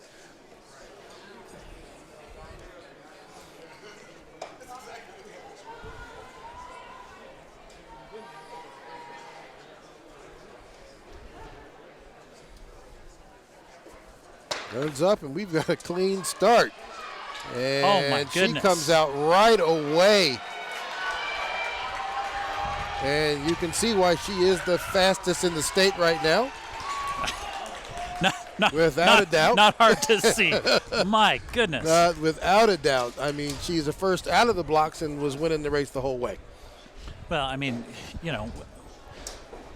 I talked about it as a distance coach, but you got to be talking about it as a sprint coach, running all the way through the tape. Yeah. And if that race had been 150 meters, she still had plenty to go. Plenty to go.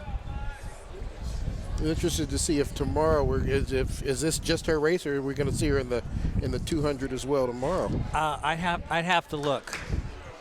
Well, as we wait for the next event, let me jump over to tomorrow. Let's see. Yes, we are going to see her tomorrow. Yeah. And I've not taken notes on that, but her time there is also smoking. Yeah. Smoking fast. But D. Covarrubias, who took second in that race from Skyview, who is only, again, a freshman. Yeah. There was some distance between them, but she's only a freshman, so she's only going to get faster, barring any catastrophe there. And tomorrow in the 200, that's going to be another battle, and D. Covarrubias has the faster seed time. Oh, okay. Well, that'll be an interesting race to watch there, won't it? All right, well, now we're getting ready for the girls' 1,600 meters here. They get everything reset up. Yeah, so we might have a couple minutes here. I'm going to step away, Wade, for a moment. Rodney may do the same. Yes, that does. Okay, I will. We'll be right back, folks.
So once again, you know, we can't get ahead of ourselves in terms of the schedule in order to give athletes enough time to warm up.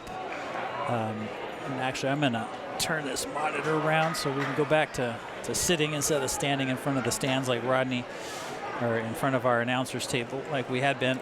My clock says 5:33, and my schedule says that the next race isn't until 5:40. Rodney had his fan club out in the stands, and Rodney has his fans out in the stands, and I was gonna say, I was waiting to see that they're actually watching. My fans are at home, Rodney. I told my kids that, who, as you know, are track athletes, right, that if they wanted to see and hear their dear old dad calling a track event, because they know I like track and like watching them run, that they could tune into the Evergreen Public Schools YouTube channel. And so my son just wrapped up his first year of graduate school at Adams State University, where he is running. for Congrats on that, man. the winningest distance program in all NCAA categories. Oh, good deal. Home of 50 some odd, 60 some odd national championships at the Division II level. Wow, that's unbelievable.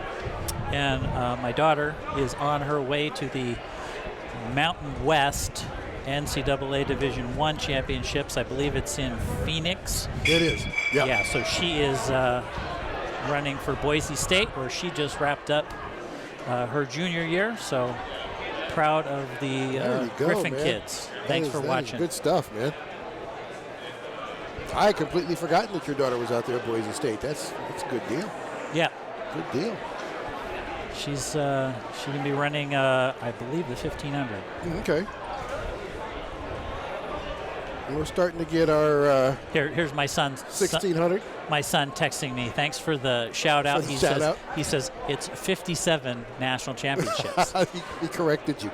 Yeah. So Adams State, an absolutely storied running program. There you go.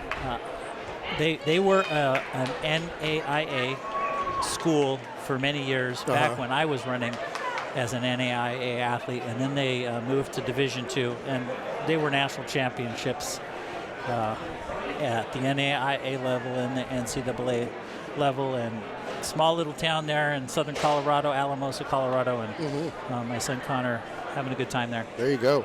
It's a big change of pace for him. I don't know if I've told you this, Rodney. So he went from being in Southern California, just outside Los Angeles, Yeah. to being in a town of about 8,000 people, and he says there's a herd of deer that hang out in his backyard. And There he you said go. he's had as many as 20 deer hanging out in his backyard. He's always FaceTiming us. He say, "Hey, check out the deer in my Check out the backyard." deer. All right, well, we're getting ready. They've towed the line here to get ready to start this race. 3A, girls 1600.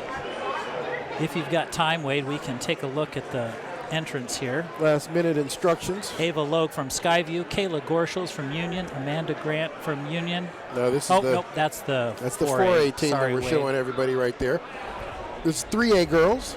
There we go. Skylar Dops, Phoebe Wilson, Annie Anderson, Morgan Gedry, Maddie Thorson, Sadie Scherzier, Claire Rogie, Susie Johnson, and Beatrice Lagore. And we've got a start here. My apologies there, Wade. Let's see what we've got here. Beatrice Lagore with the fastest seed time from Evergreen High School, 5:19, and that's the fastest time by a good 10, 15 seconds over the next closest competitor. So look for this athlete, the senior athlete, Beatrice Lagore from Evergreen High School, to go out strong in this, and this might be another event where we see an athlete lead from start to finish. Yeah, We'll it sure see. does. She kind of pushed her way to the front right there on that at the end of the first curve there, and stretched the pack out.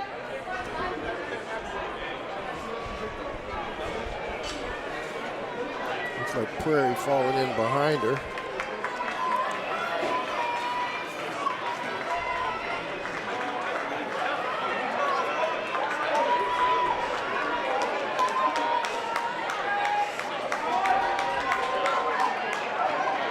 She's looking very strong, and given her seed time being a good 15 seconds faster than her next closest competitor, look for her to just keep it at a nice even pace. We'll see if we can tell anything about some kind of race strategy. Right as now we get she's just further on. pulling away from. She's just outrunning everybody right now. Prairie trying to go with her. Evergreen, another Evergreen athlete there in third. Kelso in fourth, and then a fight there for fifth, sixth, and seventh. And that second Evergreen runner should be Claire Rogie.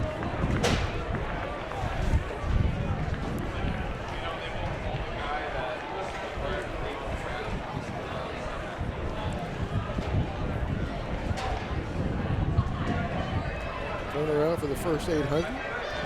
Evergreen still looking pretty strong. Prairie's dropped off a little bit, but still there. Definitely within attacking space. Now, as good as her time is, it's not always easy to run out front by yourself.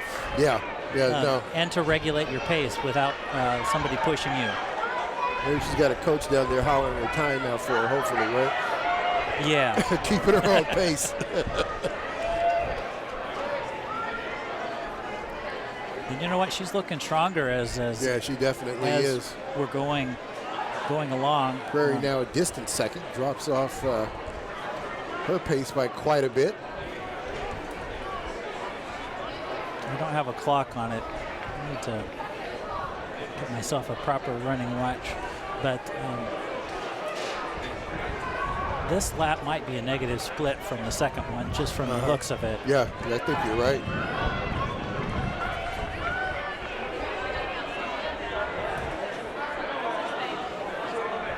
As we said with the boys 1600s, final 600 meters is where a lot of these races are won and lost. But man, she's looking strong. Yeah, I don't think I'll be real surprised if Prairie's able to challenge her on this at all. Because she's dropped off the mark here quite a bit here in this third lap. And not always easy in a distance race to have a real strong kick when you're running by yourself. Yeah. So let's see what this when she hits the 200 meters left to go. Let's see what kind of kick she can come up with. Evergreen in third place. She seems pretty settled in. Doesn't look like she's expending a bunch of energy. We'll see if she has any to catch. Second place here in this last lap.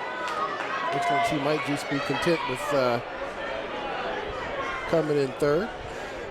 Now, I did not see Beatrice Lagore's time,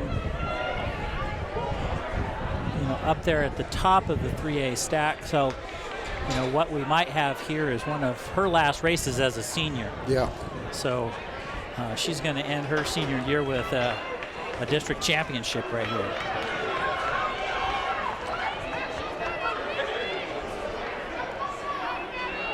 Yeah, nice, clean, strong race here. She comes around this final curve.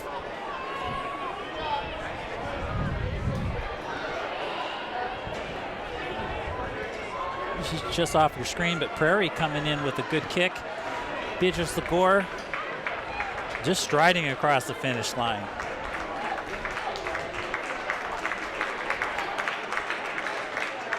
And there it is, a district championship. Makes that look effortless. Prairie comes in strong with second.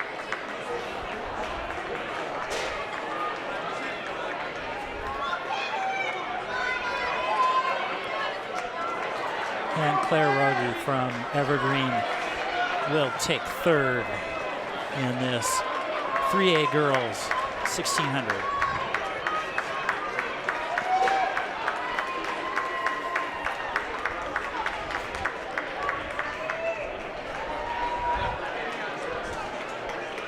Gotta see if we can get some more folks up here in the winner's circle.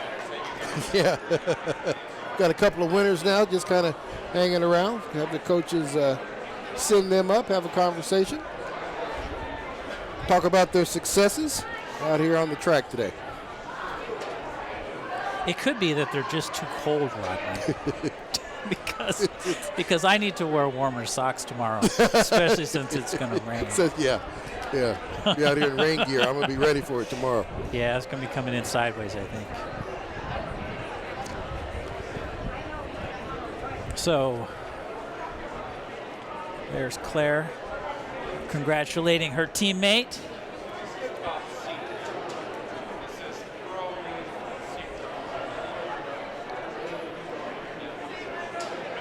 First ball, women's 4A 1600 meters.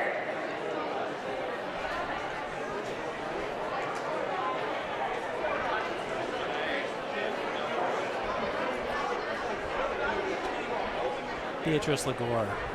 They're your 3A district champion.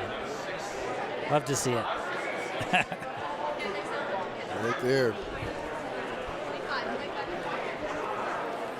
So we are waiting for the 4A girls to come out onto the track. Don't see them assembling just yet.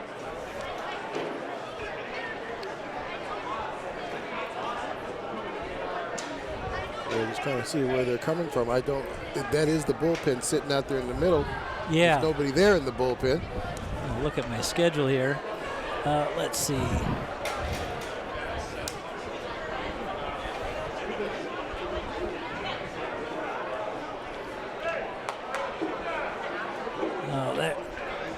There's the rub right there. We're a little out of schedule, so that race is over. We've got about 10 minutes until our next race, so I'm going to step aside for a moment. Yep, sounds like a plan. Rodney, Be right back. Rodney will do the same, so Wade will be back in a couple minutes.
So taking a couple strides is, while we wait for the official meet time to catch up with our watches, taking a couple strides there are the entrants in the girls 4A 1600 meter run.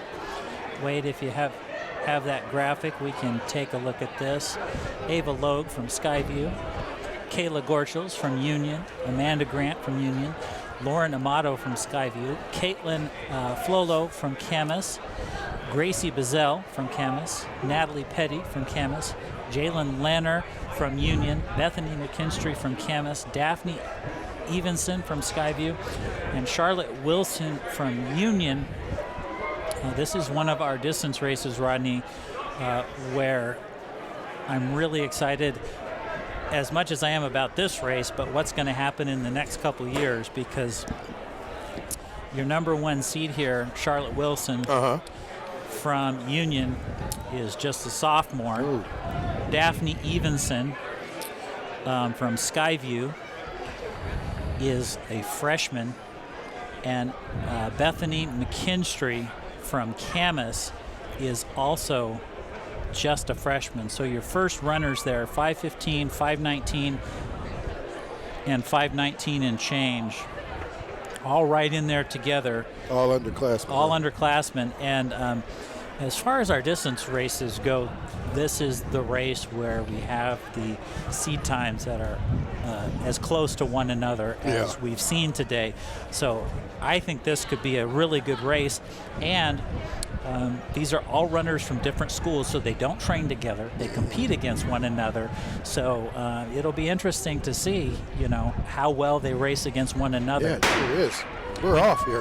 When you have some teammates, who are from the same school, you kind of know how they race, how they train. But these are all competitors from different schools, so I'm excited to watch this race.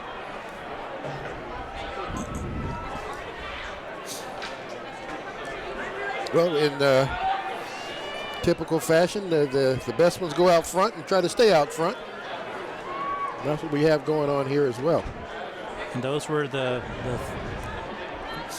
three that with the fastest seed times are all right there out front. In our 3A race, Beatrice Legore, who from Evergreen, who won the race, her seed time was 5:19, which would be right around where our second and third top fastest seeds were in this race. So look for a race that is about as fast as Beatrice Legore ran in that 3A race.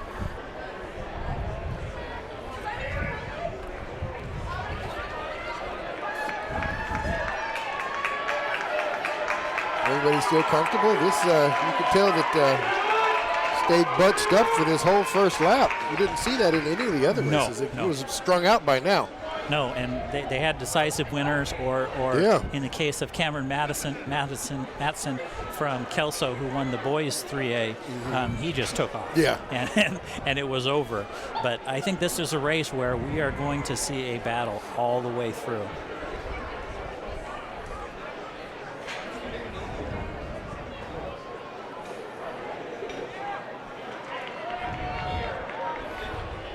Still looks like a pretty comfortable pace. Nobody's willing to push it right now. Just kind of run with the pack. So there they are crossing the 600-meter mark.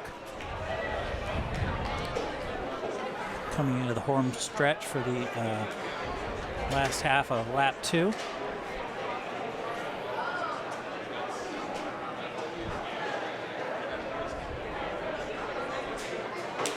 Always talked about the last 600 in the 1,600-meter race. With them bunched up together, I would not be surprised if someone tries to make a move a little bit early. Yeah. As soon as they cross here, they'll have another 800 meters left to go. And in fact, that's the runner from Camas trying to make a move. Campus, as she takes the lead, she gets an elbow from one of the participants out there. So I believe that's the freshman Bethany McKinstry from Camas trying to push the pace there.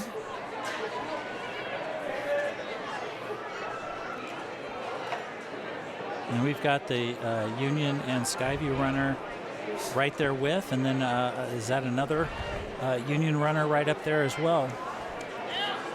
That's probably, I'm guessing, Jalen Leonard from Union as well, who came in with a seed time of about 5:23. So she's also helping push the pace. Yeah, she sure is.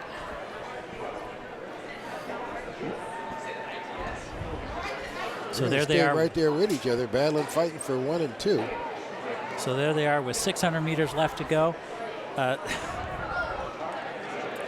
There's going to be 4 athletes that cross the 400-meter mark, right? Maybe even 5. Yeah. Right next to one another. So this last lap is going to be something to see. Charlotte Wilson takes the lead off the curve for a little bit. Candace gets right back in there.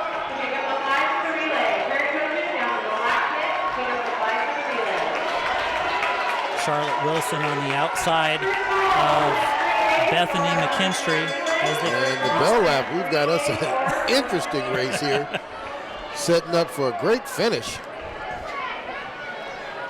You also have Jalen Leonard from Union right in there mixing it up. Looks like all three of them moved together at the same time here. Camus out first. That kick might have started a little bit too soon. Oh, and look at Skyview now, on the she's inside. starting to move. Everson now pulls out in front of everybody and looks like she's 200 meters trying left. to keep up with her. Coming into the last 200 here. And here comes Camus moving again a little bit.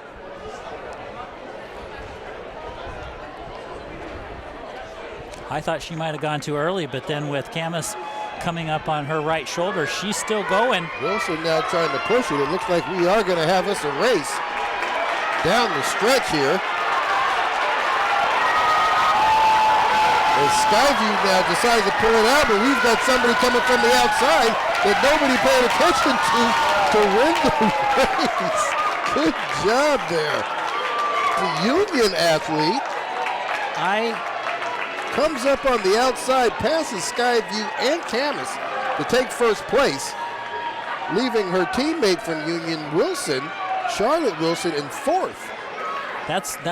I'm pretty sure that's what happened.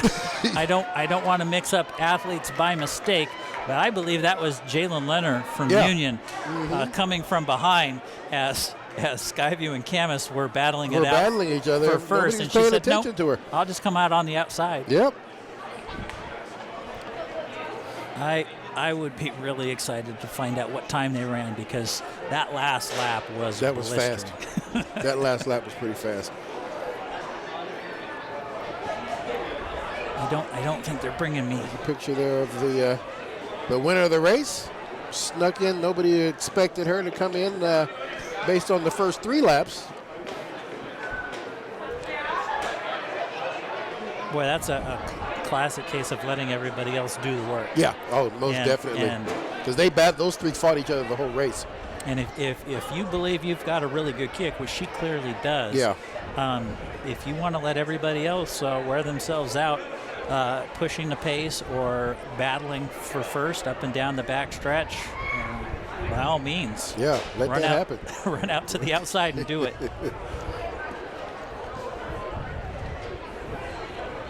Great strategy on her part. Oh, hey, look, everybody, that's Shelly Bowers. Shelly Bowers is our community relations assistant out there. Open take times. There you go. Good work, Shelly.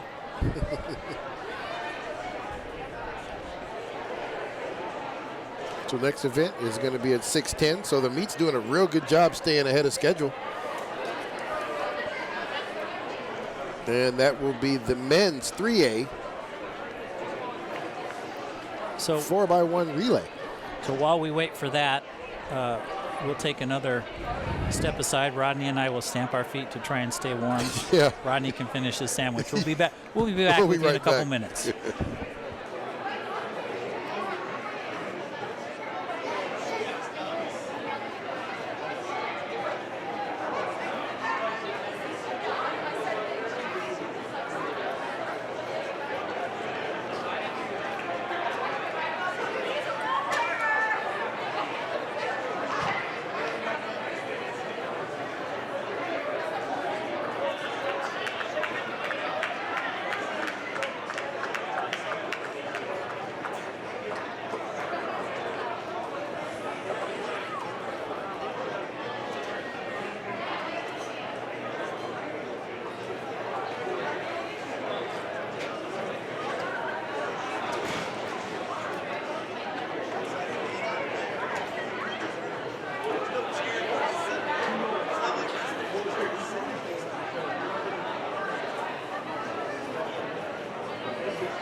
I was too busy starting the portable heater I have so Rodney and I don't freeze to death at the top of McKenzie Stadium. And suddenly, our next event is on the track. And I'm going to look through my notes here. This should be the boys' 3A 4x100 meter relay. So here are our lane assignments. Lane 3 Heritage, Lane 4 Kelso, Lane 5 Evergreen, Lane 6 Prairie, Lane 7 Mountain View. Our fastest seed time is Evergreen High School with a time of 44.18, and right in there a bunch of football athletes. Not that we don't see them in other, but we've got Kyle Norton, Charles Dayton, Damian LaCourte, and Jonathan Landry. Yeah. All football varsity players. football athletes. In fact, let's go to Kelso. We've got Colby Cooper, who we talked about during football season, and a couple others. Yeah, a lot of familiar names on this relay team from all the schools that we saw on the football field in the fall. And so this is, the last relay race we saw was the girls 4x200. Yeah. Where it's 3 laps in lanes, and then the last exchange, the last runner can cut to the inside of the track. This is too short. Yeah, all run runners around the track, everybody in their own lane. Everybody in their own lane, and again, the handoffs are crucial. We have field judges all the way around the track. Don't know that there's time to show you one, but they will each hold up a white flag to show that they are ready in the exchange zone. And then as they make the exchange, you will wait to see whether they raise a white flag or a red flag. And a red flag would indicate that somebody has violated the exchange zone or stepped into someone else's lane and impeded another runner. Yeah, you've already mentioned it, but the handoffs here make all the difference in the world.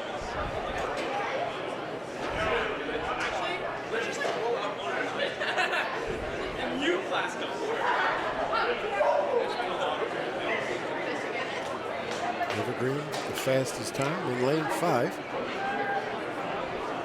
Second and third fastest time in lane 6 and 4.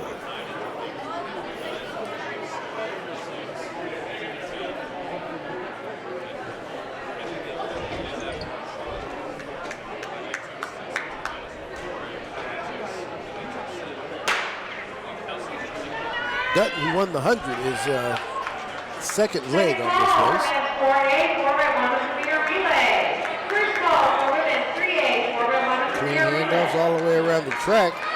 Boy, that Evergreen handoff was really nice. Sure was. Dayton already making up the stagger.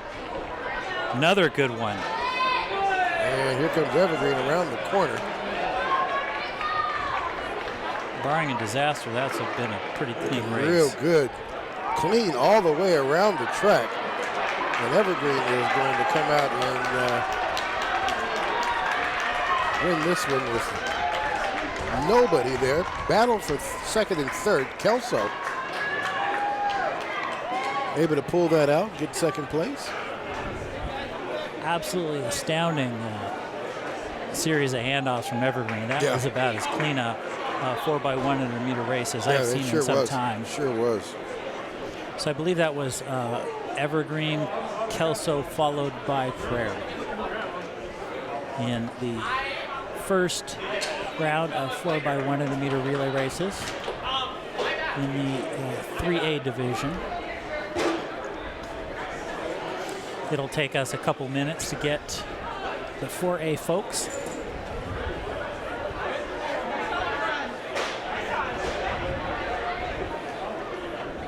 Nice clean race all the way around the track for everybody.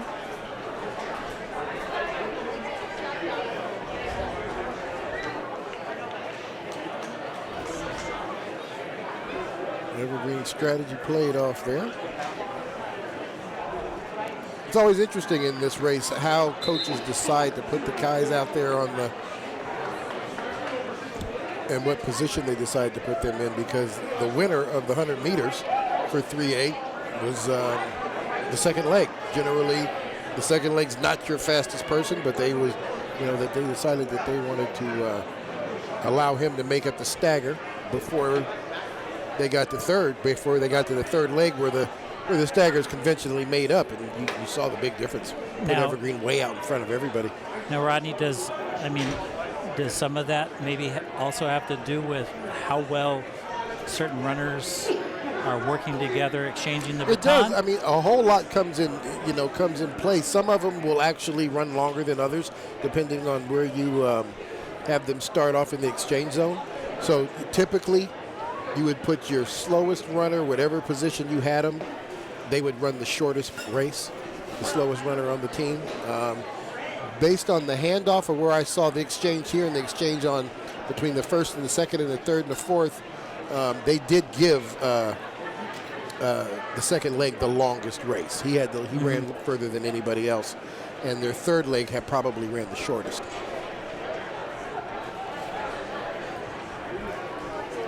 So Wade, if you have the graphic, we can give you the lane assignments here for the boys for a 4x100 meter relay. Skyview, lane 4. Union in lane 5. Camas in lane 6. And Battleground in lane 7. Union with a fastest seat time of 43.31. And Camas 43.56. Now those are really fast times. Yeah, they are. But as far as 4A goes, those were not the top in the state right now. Low 43s, high 42s is generally what who's gonna win state.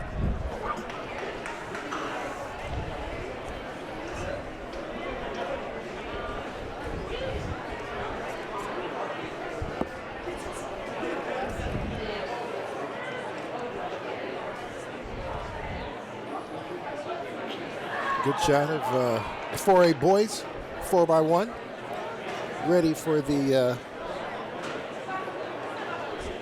race here to get started.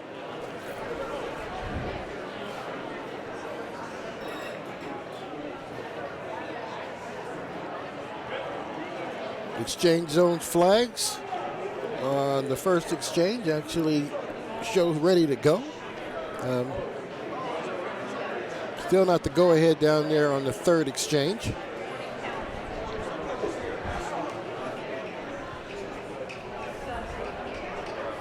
As we get ready for this to run its course here, we still have red flags, so not quite ready.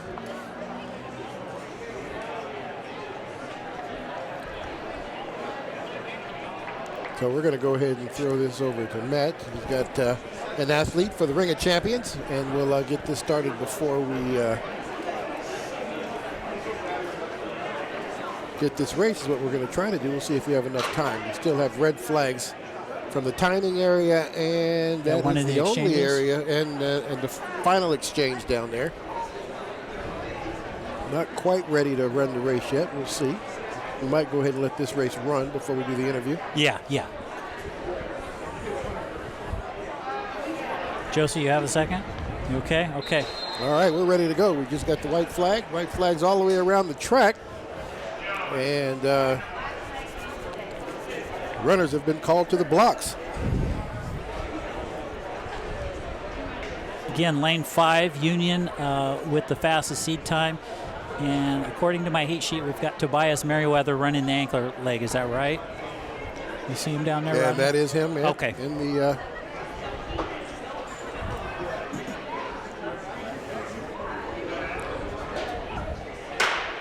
yeah, we've got a clean start. Camas making a move on Battleground in the first leg, so stagger's already being made up. Clean handoff by everybody. Boy, Camas made up that stagger really quick, but yeah, look they sure did. Union coming on. Union coming. Great handoff. Camas a little late with that handoff. Nice move around the track there. They're going to hand this off to Tobias Merriweather. Takes a clean handoff. Tobias is going to take it. here comes Camus up the backside trying to get involved in this, and Camus will pull out second place as they come in behind Union. Tobias Merriweather, great run there by that athlete. Absolutely great finish from Camus there. Skyview, Or Skyview. most definite. Yeah. Yeah. Skyview comes in third place. Camus pulls up real quick. Makes up the difference well. Can you see why Tobias Merriweather is going to Notre Dame to play football? Yeah. I think so. Oh, most definitely. All right, so Most definitely.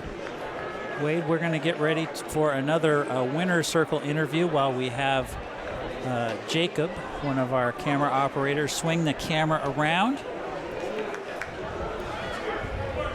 So as we watch Tobias Merriweather round out his senior season with another district title, I am joined now by Josie Suttle from Kelso High School. She is a junior, two-time district champion today, high jump and triple jump. How did your events go beyond just having a district title? I think they went pretty well today. I mean, it was a bit windy down at high jump and triple jump, but I was definitely proud of what I did and proud of what everyone else did today. So I spoke with some folks who were competing in triple jump earlier. They said the wind was in their face. Was that the case for you? Yes, it was. So how did that affect your final jumps? Definitely some board placement issues, but my last couple were definitely better. Just definitely reached as far as I could and added more speed. And so we were also talking with folks who were competing. Your teammate, Erin Tack, I'm trying to remember, she won the javelin, and she said the wind was all over the place. So how did and the javelin takes place right down there by the high jump pits. How was the wind for the high jump? It was all over the place. I can definitely agree with that. At first it was a tailwind, then it was a sideways, and I'm like, I don't know what to do. Do you have to change your approach? Not really. Just try to stay on my line and just go for it. Okay, so you're a junior. This is two district championships today. You have other events tomorrow? Yes, tomorrow I have long jump and the 300 hurdles. Okay. Yeah. And so what are you planning to do for those events? I hope to get top 3. I mean, winning them would be pretty cool too, but yeah, definitely want some PRs. Okay, well, I know Kelso has won a lot of field events today, so we'll be on the lookout for you in the winner's circle tomorrow. All right. All right. Thank you. Thanks for coming. All right. Next race on the track. I'm falling over here. Thank you. Kelso. Yeah, just cleaning up the fields. In the I field heard events, you mention man. that, yeah. Josie Suttle, the winner of the high jump and the triple jump. Kelso, just a junior. She's going to maybe come back. Going to make all the difference in the world. She can come back maybe 2 times tomorrow. So long jump and the 300 hurdles, she says, tomorrow. So, okay. Good triple jumpers are also good long jumpers. So yeah, they we'll are. See. They are. It's a lot of pounding on those legs, though. Yeah. And she said, I don't know if you heard, Rodney, you know, the board placement, because the wind up here on the top of the stadium was an issue. Hitting the board, as close as you can, the whiteboard that they take off for the triple jump. And it's going to be windy and rainy tomorrow, so it's going to be an issue tomorrow as well. Yeah, it sure is. It sure is. So we have our next event on the track. This would be the girls 3A 4x1. 3 schools here, 4 Mountain View, 5 Prairie. Lane 6 is Heritage. Prairie with the fastest seed time, 53.04. And we've seen a couple of these folks already. Brianna Morell. Yeah, we've already seen her do some nice things. With only 3 teams out here on the track, all 3 of these will move to the next level as long as they can get the baton all the way around the track.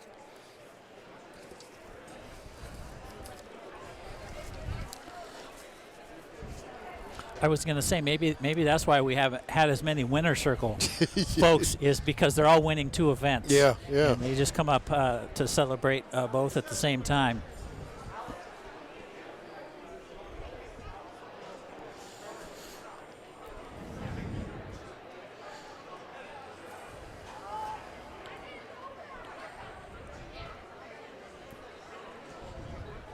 So by my beat calendar, we have 6 running events left. This would be the 6th to last event of the day. The meet's running until about 7 o'clock tonight. Yep. So it looks like Kelso and Evergreen scratched and did not field the team here for it.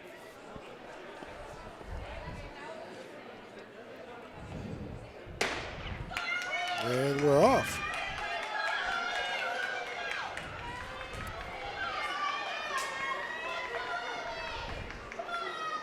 Nice clean start. No staggers really made up. Looks like there might be a little something here on this back stretch. Mountain View.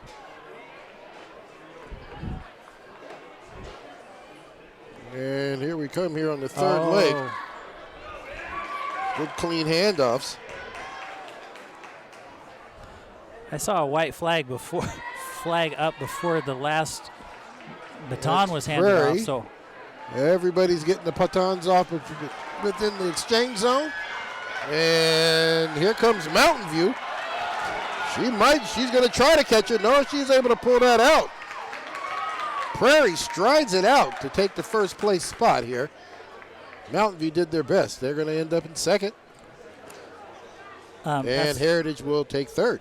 And that was a tremendous effort from Mountain View, who came in with a seed time that was a full 10 seconds slower than Prairie, and they were within just a couple seconds there. So really some improvement there. Yeah, it sure was. From the folks from Mountain View over their seed time.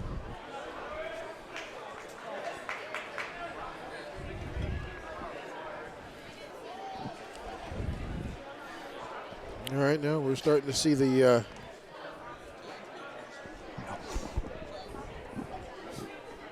So this is that's the Prairie team walking across the track after their district championship. This next event on the track will be the 4A girls 4x100 meters. All 4 schools represented here on the track. Union Skyview Camas Battleground, all 4. 4A schools down here in Clark County on the track for this race. So in lane 4 is Battleground. In lane 5 is Camas. In lane 6, Skyview. And in lane 7, Union. This is another one where I took some notes earlier today, Rodney. Camas's time, lane 5, currently 8th in the state. And Skyview. The 4 runners from Skyview currently ranked 12th in the state.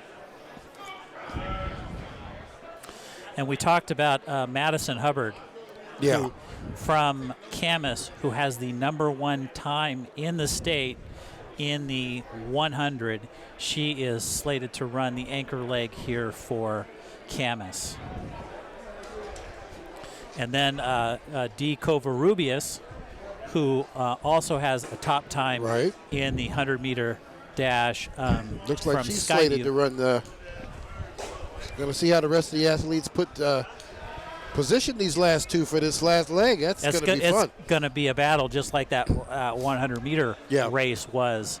So the 1-2 in the 100 also slated here to run. This is right here. This is a race where the strategy of the coaches of where they place the runners and who they allow to run the longest and who they allow to run the shortest can make all the difference in the world. So I'm going to step over here on the other side of the table so I can see this last. You want to see that exchange? I want to see that last exchange. Yeah.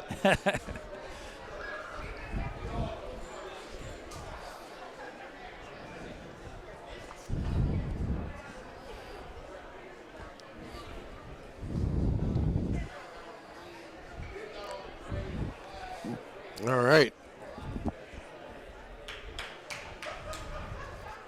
Everybody settling into the blocks.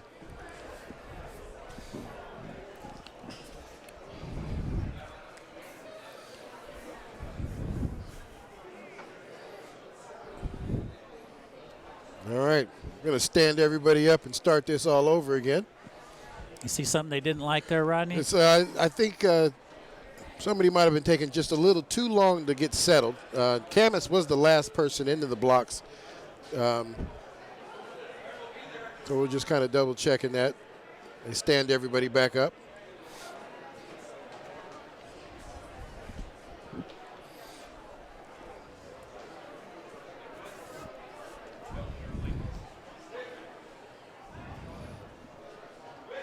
All right, we're going to try it again.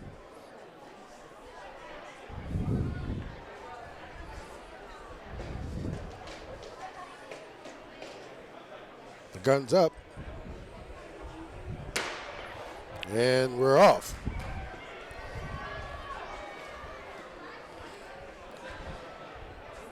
Camas and Union, both teams they move right away. Staggers made up in the first. Camas with a better handoff. Better handoff than Skyview right now. Camas out front. We'll see what this third leg's going to be here. Who's the fastest on the third? Camas takes off. Skyview gets the baton first. Let's see here. And again, this is going to be a close race. Camas still in front here as they make up the stagger on this last leg. Madison Hubbard. And yeah, with Madison Hubbard out there at that far. Deco Rubius. Here she comes. She's trying to catch up to her. Camas able to stay out in front on this one and take first place. Skyview came in second. And that is why they are both top 10 100-meter runners. Battleground takes third place. Union Madison Hubbard comes with in the fourth. #1 ranking in the 4A division. Yeah, she's going to be tough to beat. It's going to be tough to beat.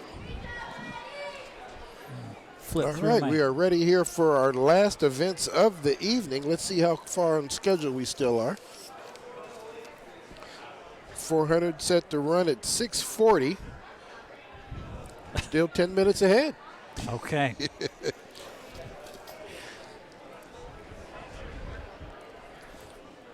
You know where they made up all their time today was, I noticed the hurdle crew was right on. Yeah, they were quick. And they were all over that. Sometimes in a track meet, that's what lags you, trying to get everybody to get those hurdles. They get behind, yeah. And you can hear the announcers often up in the stands, hurdle crew. Yeah, hurdle crew, asking for some help. Hurdle crew, parents, anybody, move the hurdles. And they didn't have to do that today. So credit to all the coaches from our 3A and 4A Greater Saint Helens League for pulling together and making it happen. Oh, yeah, definitely. Like I said off the top of the show, they had trouble. They had trouble with the high jump pit. They had trouble with enough hurdles. They needed a hurdle cart. And everybody just started running to the closest high schools and made it happen. Trying to get it done. Trying to get it done. Well, I imagine some of these hurdles actually probably made its way up to the Evergreen High School's actual track now that they have a track back there now. Right.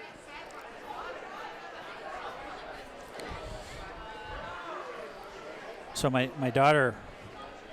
son chimed in with 57 national championships. Right. At Adams State. My daughter, who I said is down in Phoenix getting ready to run in the Mountain West championships, just got back from a run. So she wasn't able to tune in. She's now watching for a couple minutes. Hi, Delaney. Good deal. As she relaxes, I'm proud of you, kiddo. Good deal. Good deal. All right, so we've got a couple minutes. I'm going to step aside. Yeah, why don't we both do that? All right. All righty.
All right, so we are coming onto the track here for the boys 3A 400-meter run.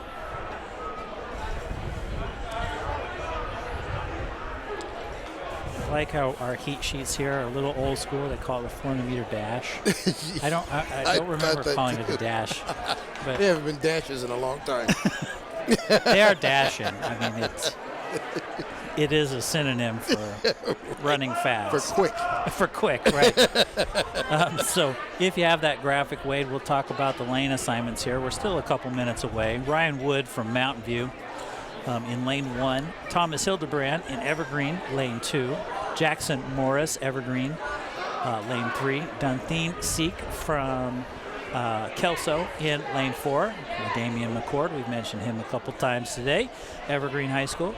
Ethan Cabral from Prairie in lane 6. Quincy Lopez from Heritage in lane 7. Vladislav Danulik from Prairie, and Peter Wynn from Mountain View in lane 9. The Damian McCord, nice multi-sport athlete. Sure is. For Evergreen, wide receiver, right, running back. Mm-hmm. Just kind of their all-purpose athlete, and really. I think he might have stepped in a quarterback. Mm-hmm. A couple of times. He is a junior. He has the fastest seed time of 52.21, and another ranked athlete. He is currently ranked 23rd in the state in the 3A division. So keep an eye out in lane 5, LaDamian McCord. Yeah, he is definitely going to be the guy to beat. What's the trick here, Rodney? You come out hard and spin on the back, and then just kind of you drive out hard through this first curve, and you just kind of spin down through the back, and then it's just holding on for that last 200. And the last 150, really. And looking at the wind, that American flag on the it's going to far be in side their of the face track. on that backstretch. So they'll be running into the wind on the backstretch. So that's going to be another trick. But we'll have the wind at their back down the home stretch, which is always nice. Yeah, sure will. Looks like about half the field is actually using the blocks. And LaDamian McCord not. Yep. You tend to see most of them using that.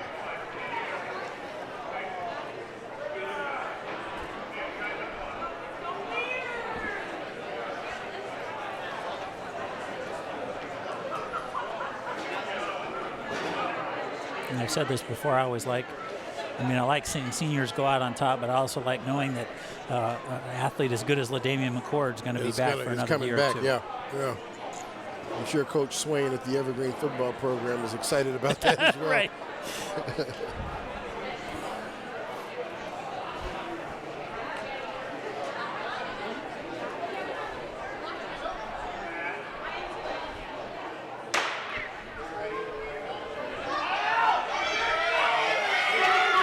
Let's see here, LaDamian already starting to make up a stagger. He's out good. Little spin there in the backfield. Nice, running real loose back there. Good stride. Not overstriding at all. Ran that real good through the backstretch. And you should see him just kind of loosen up and just kind of go with it. He's way out in front of everybody.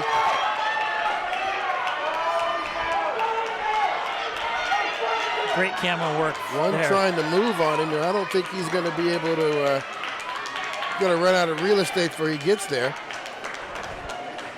A very nice last 100 meters from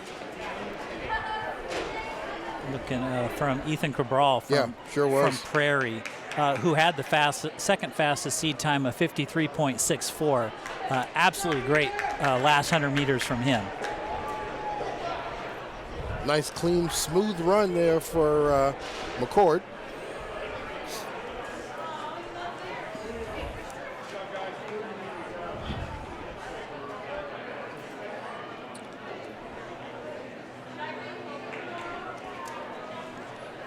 He does look like he's got the speed to go sub 50. I wouldn't be surprised by next year if he's running 49s. Right. Yeah.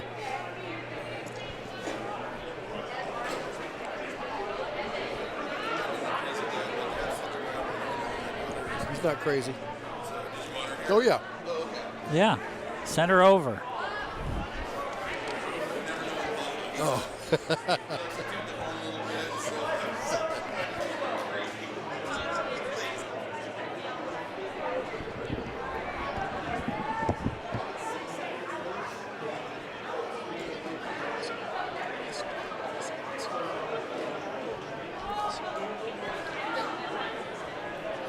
All right, so next event on the track will be the boys 4A 400 meters.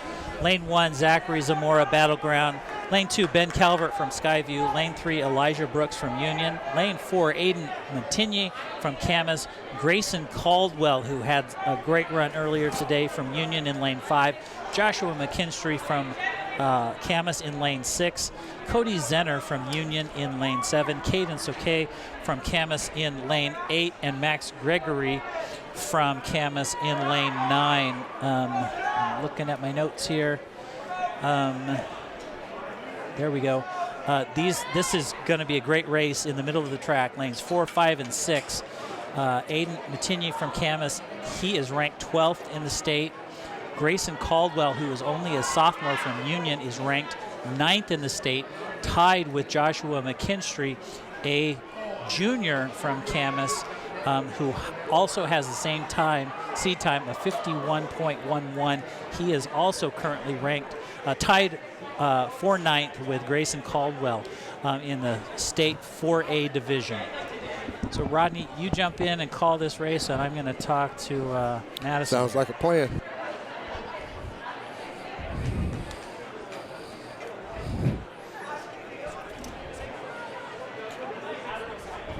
All righty, well, we got the athletes here on the track. Different from the 3A. All but one athlete out here now is using blocks. Looks like Skyview, Lane 2 only athlete not using blocks in this race.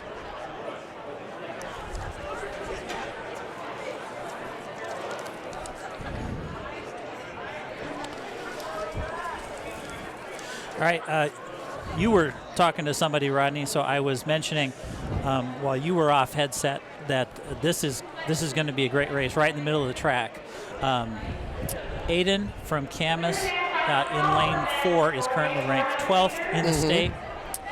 Grayson Caldwell, who had a great run earlier today from Union, who is only a sophomore, is currently ranked 9th in the state, and he has the same time as Joshua McKinstry from Camas in Lane 6. They are both tied for 9th in the state in the 4A division. This will make for a good race here at the end here. Lanes 5 and 6.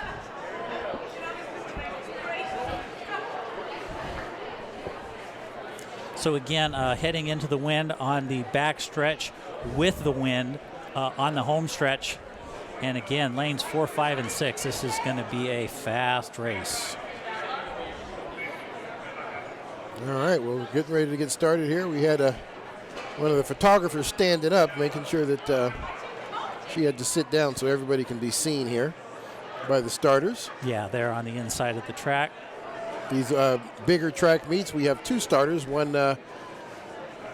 two guns out here on the track. So if you hear a second pistol, it'll be from the guy in the back, and that means he saw somebody move prematurely. And we got a clean start.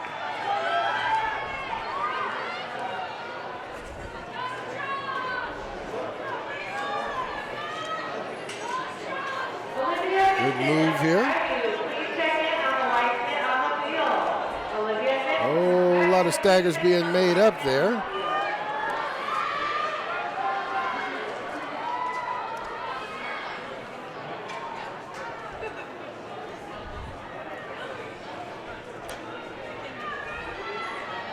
Come around in this last leg. Two runners from Camas out front. Lane 4. Yeah, lanes 4 and 6. So Camas first and second. Union struggling on this one. Camas comes across clean. First, second, and Union pulls up to third, the bottom rank there at number 3. Absolutely commanding run there from Union. Lane 4. No, that's Aiden from Camas. I'm sorry. Aiden Montigny from Camas. Commanding win. Yeah. And he just beat 2 runners who are just ahead of him in the stack. So came out strong, ran a good race. Athlete there from Union. Looks like he struggled a little bit. He didn't really do a whole lot of movement along the back, which where he would have needed to do some movement if he wanted to be in this race at the end.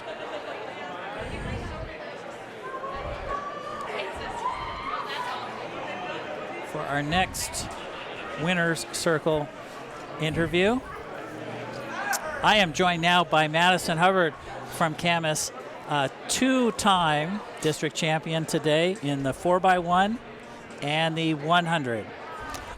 We were bragging on you a little bit earlier. You're only a junior. Yes. How did you feel about your races today? I felt pretty good. I mean, the season's been kind of on and off for me, but it's been pretty exciting to, I don't know, get here, especially because we haven't had a state meet in a while, so it's exciting to work towards that. You're currently ranked number 1, at least going into today. There's lots of district championships happening today, but ranked number 1 in the 4A division in the 100 meters and a commanding win today. How are you feeling heading into the state round of state meets? I'm feeling pretty excited, especially because as I go to the bigger meets, I'm going to have more competition, which always helps me run. I really want to run a big PR, so we'll see. How did your time fare today? I know it's been kind of windy, but how did it stack up against your best? I don't know my time, so I'm excited to see it. All you need to know is that you left people in the dust, right? Yeah. How was the 400? Rodney Wallace and I were talking about how wonderful your handoffs were. How did you feel grabbing that baton from your third runner? It definitely felt like one of our better handoffs, especially because this season they've been not great. So it was reassuring to have a good one. Well, I'd be willing to guess that a lot of your handoffs prior to today have taken place in the rain. So was it a lot better to be running on a dry day? It's very nice, especially because it was a little warmer. So that's good. Okay. What events are you doing tomorrow? The 200 and long jump. All right. Yeah. Congratulations, and we'll I think maybe be welcoming you into the winner's circle again tomorrow. So good luck. Thank you. Thanks, Madison. Have a good day. All right, Madison Hubbard. Somebody said, "Oh, crazy grandpa." Said you wanted to talk to me. Do you really want to? Yes. Come on over. Definitely. Your grandpa's not crazy. Yeah, we got to meet one of. I would imagine Pops is over there as one of those wrestling champions he spoke of. Okay. So right now on the track for our second to last event of the day, this is the 3A girls 400-meter run. Or dash in the parlance of the times. Caitlin Marshbank from Mountain View in lane 1. Leah Powers from Mountain View in lane 2. Allie Jensen from Prairie in lane 3. Emma High from Prairie in lane 4. Maya Swanson Kelso lane 5. Lane 6 is Morgan Hill from Prairie. Margaret Henson from Evergreen. Kira Sanders in lane 8 from Kelso. And Morgan Gedgery from Mountain View in lane 9. Looks like our timers are ready. So right there in the middle of the track, Swanson coming in with the fastest time at 5. It could be just about anybody's race. It's going to depend on how they feel. Where the wind has kind of died down a little bit, which is going to make that backstretch a little easier to stay relaxed in. And we'll just kind of see who pulls this out on the last 150 meters. And I did make a note here for when I'm excited to know that kids with good seed times are coming back. Yeah. So Maya Swanson there in lane 5 from Kelso is only a freshman. Oh, there you go. Yeah. Well, then those are some good numbers. Yeah, so she's coming in with a seed time of about 62.64 seconds. Yeah.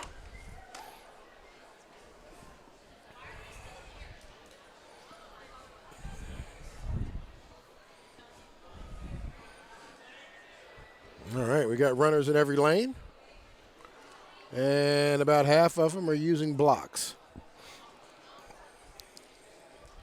Just waiting on the word from the timer's tent, it looks like.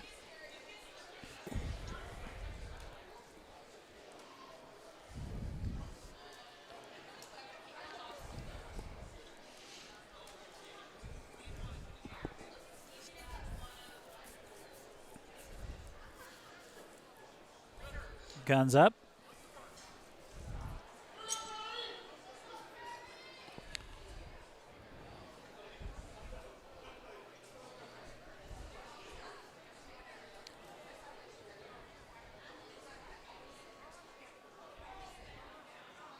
We're ready to go here. And we're off.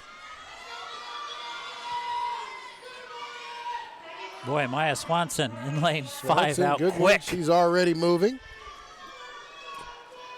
Let's see how she looks like. Looks like she's settled in here on the back stretch. Let's kind of see how that goes. That wind's blowing pretty big back there. Swanson is dropping off a lot. See if she's going to be able to pick that back up as she comes back over here in this last turn. Yeah, she settled. She settled back a little bit. She Rodney. sure did, but now she's back on the move. She's coming around the curve. She's going to come out of this stagger here. It looks like in first place or close to it. Looked for a second like she thought she was running 200. Yeah, right. And good for her. She's going to nice kick here on the last about 75 meters to make sure she puts in enough to get across that finish line in first place. Good job, good run. Looks like it took a lot out of her. She dug back into it. Yeah. After easing up on that back stretch. She slowed down a lot on the back stretch. And then Morgan Hill from Prairie in second place. She had the second fastest seed time going in. Mm-hmm.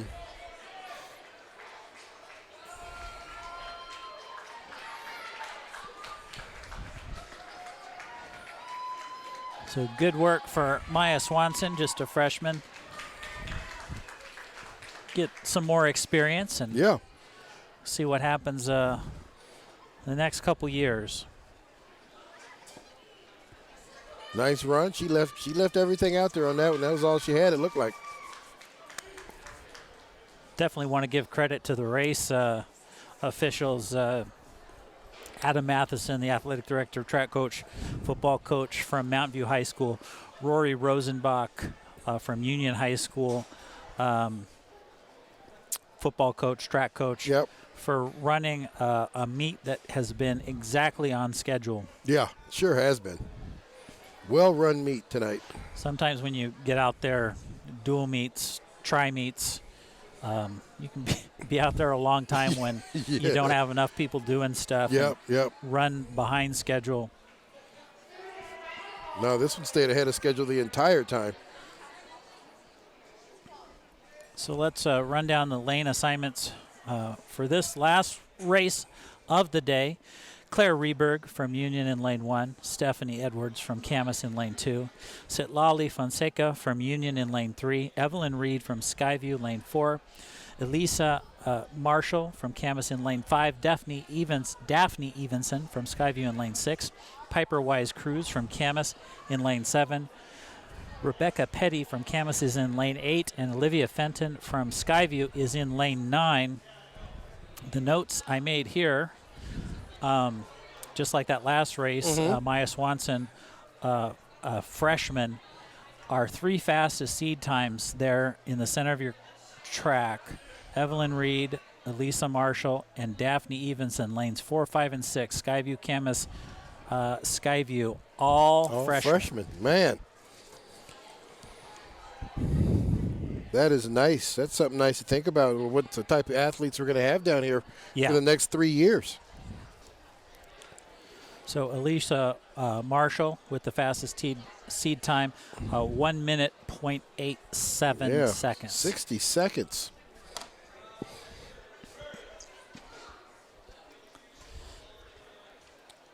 And our 4 fastest seed times there in lane 4, 5, and 6.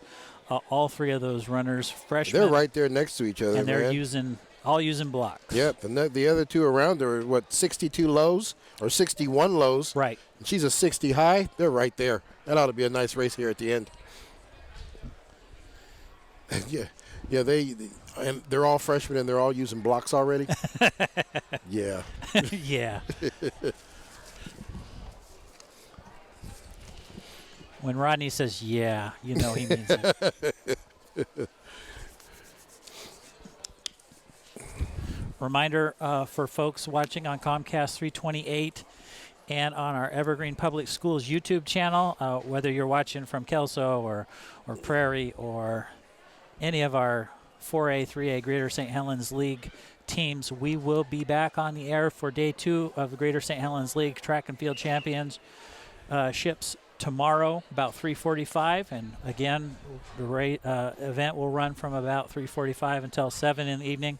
Rodney and I are going to wear warmer clothes and bring some blankets. Yeah, because it's some supposed rain to start gear, raining. Some rain gear, some snorkels. Right, whatever we need to get through the night.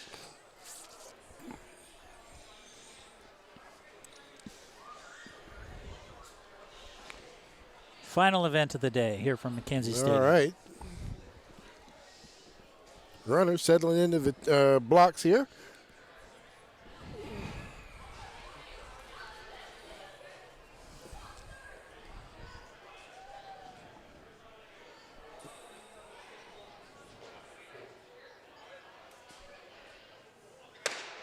Clean start. I don't think we've had a single false start today. Not all day. That's good.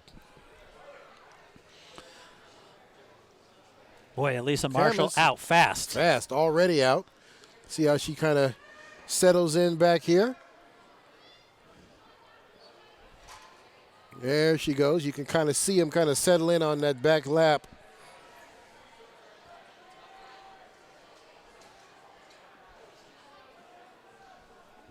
We'll see if lanes 4 and 5 go with her. Right now, she is having the best run. Here comes the other two lanes. There's Skyview coming. Here's where the stagger is actually made up, so they're starting to show up here. She's going to come out of this still in first place. Skyview right there on her heels. We'll see if she's going to be able to get that kick. That's Evelyn Reed from Skyview in lane 4. And that is just an outstanding run from the freshman from Camas. As Camas Skyview, and that is Union. Just the way they line up on the sheet here. No, I'm sorry, Skyview. Daphne Evenson. Daphne Evenson. I'm sorry. So that is Camas Skyview. Yes, and Daphne Evenson placed third, though she had the second fastest seed time of the day. Maybe not her best race of the season. I see her shrugging her shoulders. You know, she's like, "Hey, they're taking the top 3. I got in." It is what it is. Congratulations to all of our winners today. Thanks once again to all of our camera operators, and of course, and as always, Wade Ferguson in the truck. He got to be a little bit warmer than all of the rest of us. Rodney, thank you so much for coming out. Yes, no problem. I enjoyed it, every minute of it. Like to be back doing this. We will be back, like I said, once again tomorrow, 3:45 until about 7 o'clock tonight. We hope you will tune in. And so with that, I bid you farewell until next time.